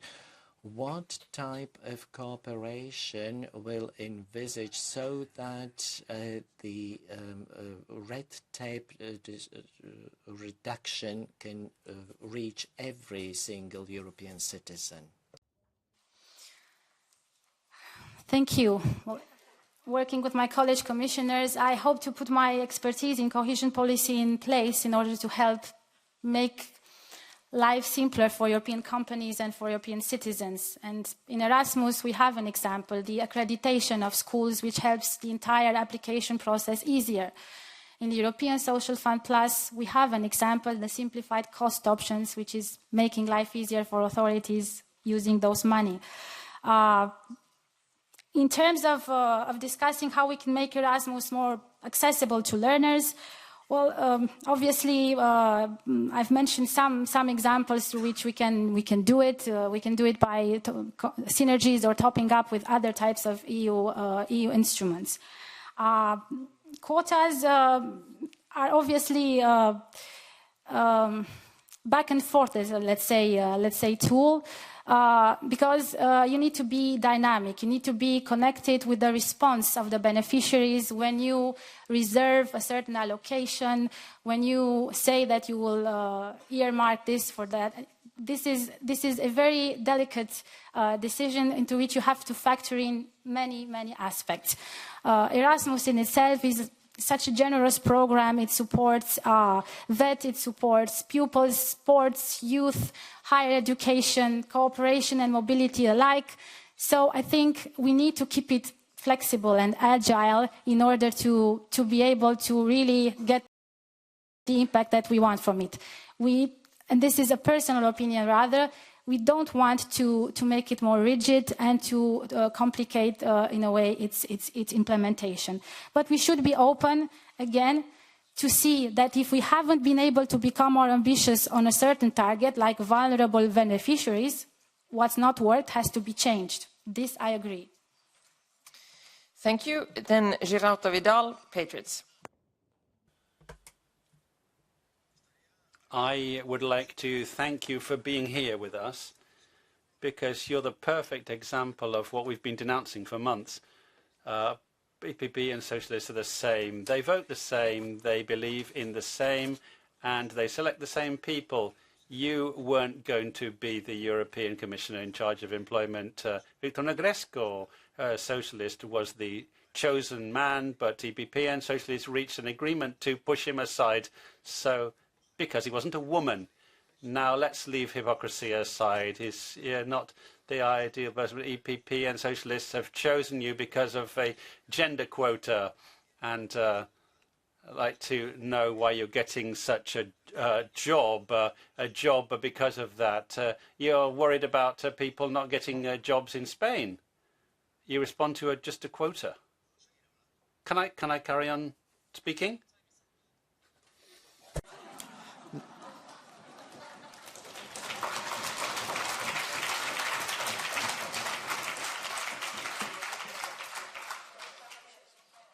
No. I'm sorry, there was 1 minute for the question, so we have 2 minutes for... So now, Ms. Mînzatu. Thank you for the question. Half of our society are women, half are men. In school, women and men perform equally well, in universities as well. Once they are in the labor market, once we are discussing about public positions, the women disappear. They simply disappear. In spite of the fact that they are half of the population of wonderful academic outcomes, they somehow disappear from our public arena. And when they disappear, the mentalities of societies say, oh, but women should not lead. They are maybe victims, and then domestic violence emerges. My point is that although not all solutions are, the perfect ones, when you see historically that half of the population is not represented, you must first of all acknowledge that you have a problem. And that is the essence, because that is a deficit of democracy, having women absent from the public representation of authority. When women are absent from public representation of authority, we do not have functional democracies. And democracy is a founding principle of the European Union. And I, for one, not talking about myself, definitely support competent men, women, everyone competent, but a balanced approach, gender approach, is one that really strengthens our democracies. Without it, it's just a fake democracy. And we all need to do our part. That being said, the essence, I think, is that competence and professionalism must prevail, and I hope that they always will. And it's your job always also to make sure that the competent prevail. Thank you. Next speaker is Heide from the SD. Danke, Frau Vorsitzende, geschätzte Frau Designierte. Thank you, Chair. Commissioner Designate. Education is the basis for the acquisition of skills and competences, and in this situation that the EU is, education is hugely important. It has to be a priority, and it's utterly acceptable if for the word education not to appear in the title of the portfolio. We heard about equal opportunities, access to training, linguistic and digital skills and so on, but not enough mention of training. So a big factor in this context, it will be to implement the European education area. Education is a national competence. It's even a regional competence in Austria and Germany, and it will have to be. This will have to be coordinated with the member states. So, what measures do you envisage to ensure that this European education area is implemented? Thank you. Well, the European education area is the acknowledgement and the political commitment from member states and alike that we can obtain more through the European dimension, that beyond what is already done inside the member states' competencies, we need also the European dimension. We need the fruits of cooperation, of mobility, the skills that are produced, the exposure, the learning for democracy. So obviously, the role to take forward the European education area starts from here, from a common commitment with member states. That having been said, we already have strong tools that can help us move forward. And I have mentioned the European University Alliances because I think that they are the blueprint for the education of the future. They are the kind of experience that a student in Europe, no matter that he is in Poland or he is in Sweden, in Finland, or in Belgium, or in Italy, will be able to have from his own home, from his own campus, the ability to access campuses, teachers, professors, libraries, curricula and training programs inside the concept of a European university. This is done in steps that mean that we have to take on board institutions, a quality framework for education in each member state, discussing with all the academic institutions as well. We are financing, we are supporting them through Erasmus. We are guiding the work in terms of designing the standards for a joint degree. This is the kind of work that needs to be done to enhance our common European education area. And I think that the union of skills will only strengthen European education area because we'll go beyond diplomas and qualifications. We break it down into skills, into concrete abilities of people that need to be recognized and portable in the internal market. And next is Tar, EPP. Thank you very much. Madam Commissioner Designate, the relief is close. I think I'm the last one to ask question. You have highlighted initiatives like the Skills Probability Initiative and the 2024 Council recommendation on quality assurance and recognition. but I also would like to ask what specific steps will you take to address the uneven progress among member states? Additionally, while you emphasize STEM education, how do you view the role of STEM in enhancing Europe's innovative power? In these times of social challenges, how can the arts contribute to creativity, resilience, and human-centered thinking? Thank you very much. Thank you. We need to speed up the proposals put forward in the Council recommendation in terms of mutual recognition of diplomas. And again, I've looked at the situation of each member state, and my approach will be one by one, and even looking at sectors and specific, because we have obviously technical universities, we have arts universities, we have different types of education, and we have different types of recognition of quality. We need to look at European models of recognizing quality in order to be able to provide more in terms of recognition of documents. The portability of skills is an initiative where I want member states on board, again, to go to more concrete abilities of workers, of students, of vet students, in order for them to be used, to be first validated, although they were acquired outside an education institution, maybe informally, and then recognized and used. And this is of the essence. In terms of, and it is critical, in terms of not leaving the arts somewhere in the shadows. You're talking so much about STEM these days because we have this shortage in the labor market. But I've mentioned, I think we need that inside the curricula that is being recommended, designed, and we have the skills academies, we have all these tools. We need to pilot and to recommend a synergy between the STEM and the arts in a way that allows them to be delivered in a package. Because without critical thinking, without let's say, the abilities to function socially and to have the general culture that is necessary, you cannot really make the best use of your own talents, potential, or even knowledge. So I'm going to support that approach in our work in the Commission. Thank you very much, and dear colleagues, as this confirmation hearing is now coming to an end, I would like to invite the Executive Vice President Designate to make a brief closing statement of no more than 5 minutes before the conclusion of the meeting. Thank you, Chair, and thank you, honourable members, for your patience. I can imagine that it is an unusual hearing, having so many topics inside the same hearing. I can feel you, I can hear you. It's not easy to allocate enough time to debate social rights, quality jobs, education, mobility, preparedness. I can understand that. But as I've mentioned in the beginning, there are some power concepts to which I really commit to work with my full energy. Quality jobs, first of all, because they encompass all the concerns that were raised here, starting from stress and mental health to AI at work, to a right to train.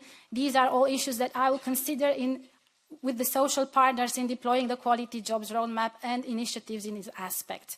Also, preparedness is such an important element, and I hope that you have heard the connection that I've made with education. And I hope us to work together in terms of putting education even higher up on our priority list beyond the role of supporting function that we have for the member states. What I can say is that I've been a member of parliament in Romania. I've shortly been, or I am your colleague now. If confirmed, and that is obviously up to you, looking forward to see your decision, but if confirmed, you can count on me to be present, to discuss, to take up on your initiatives, for me to brief you with the intentions, especially where there are sensitive aspects, where there are complex issues, where the answer is not black and white. For working for people and for rights is never black and white.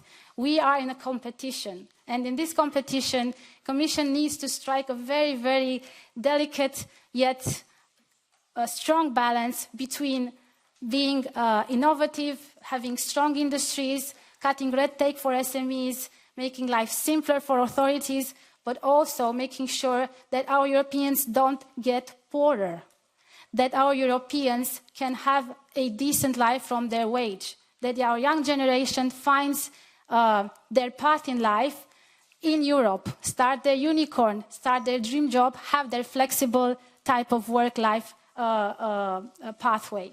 With this commitment, I really tell you that I've enjoyed our dialogue, and I'm hoping that, if confirmed, we will have a tremendous work together.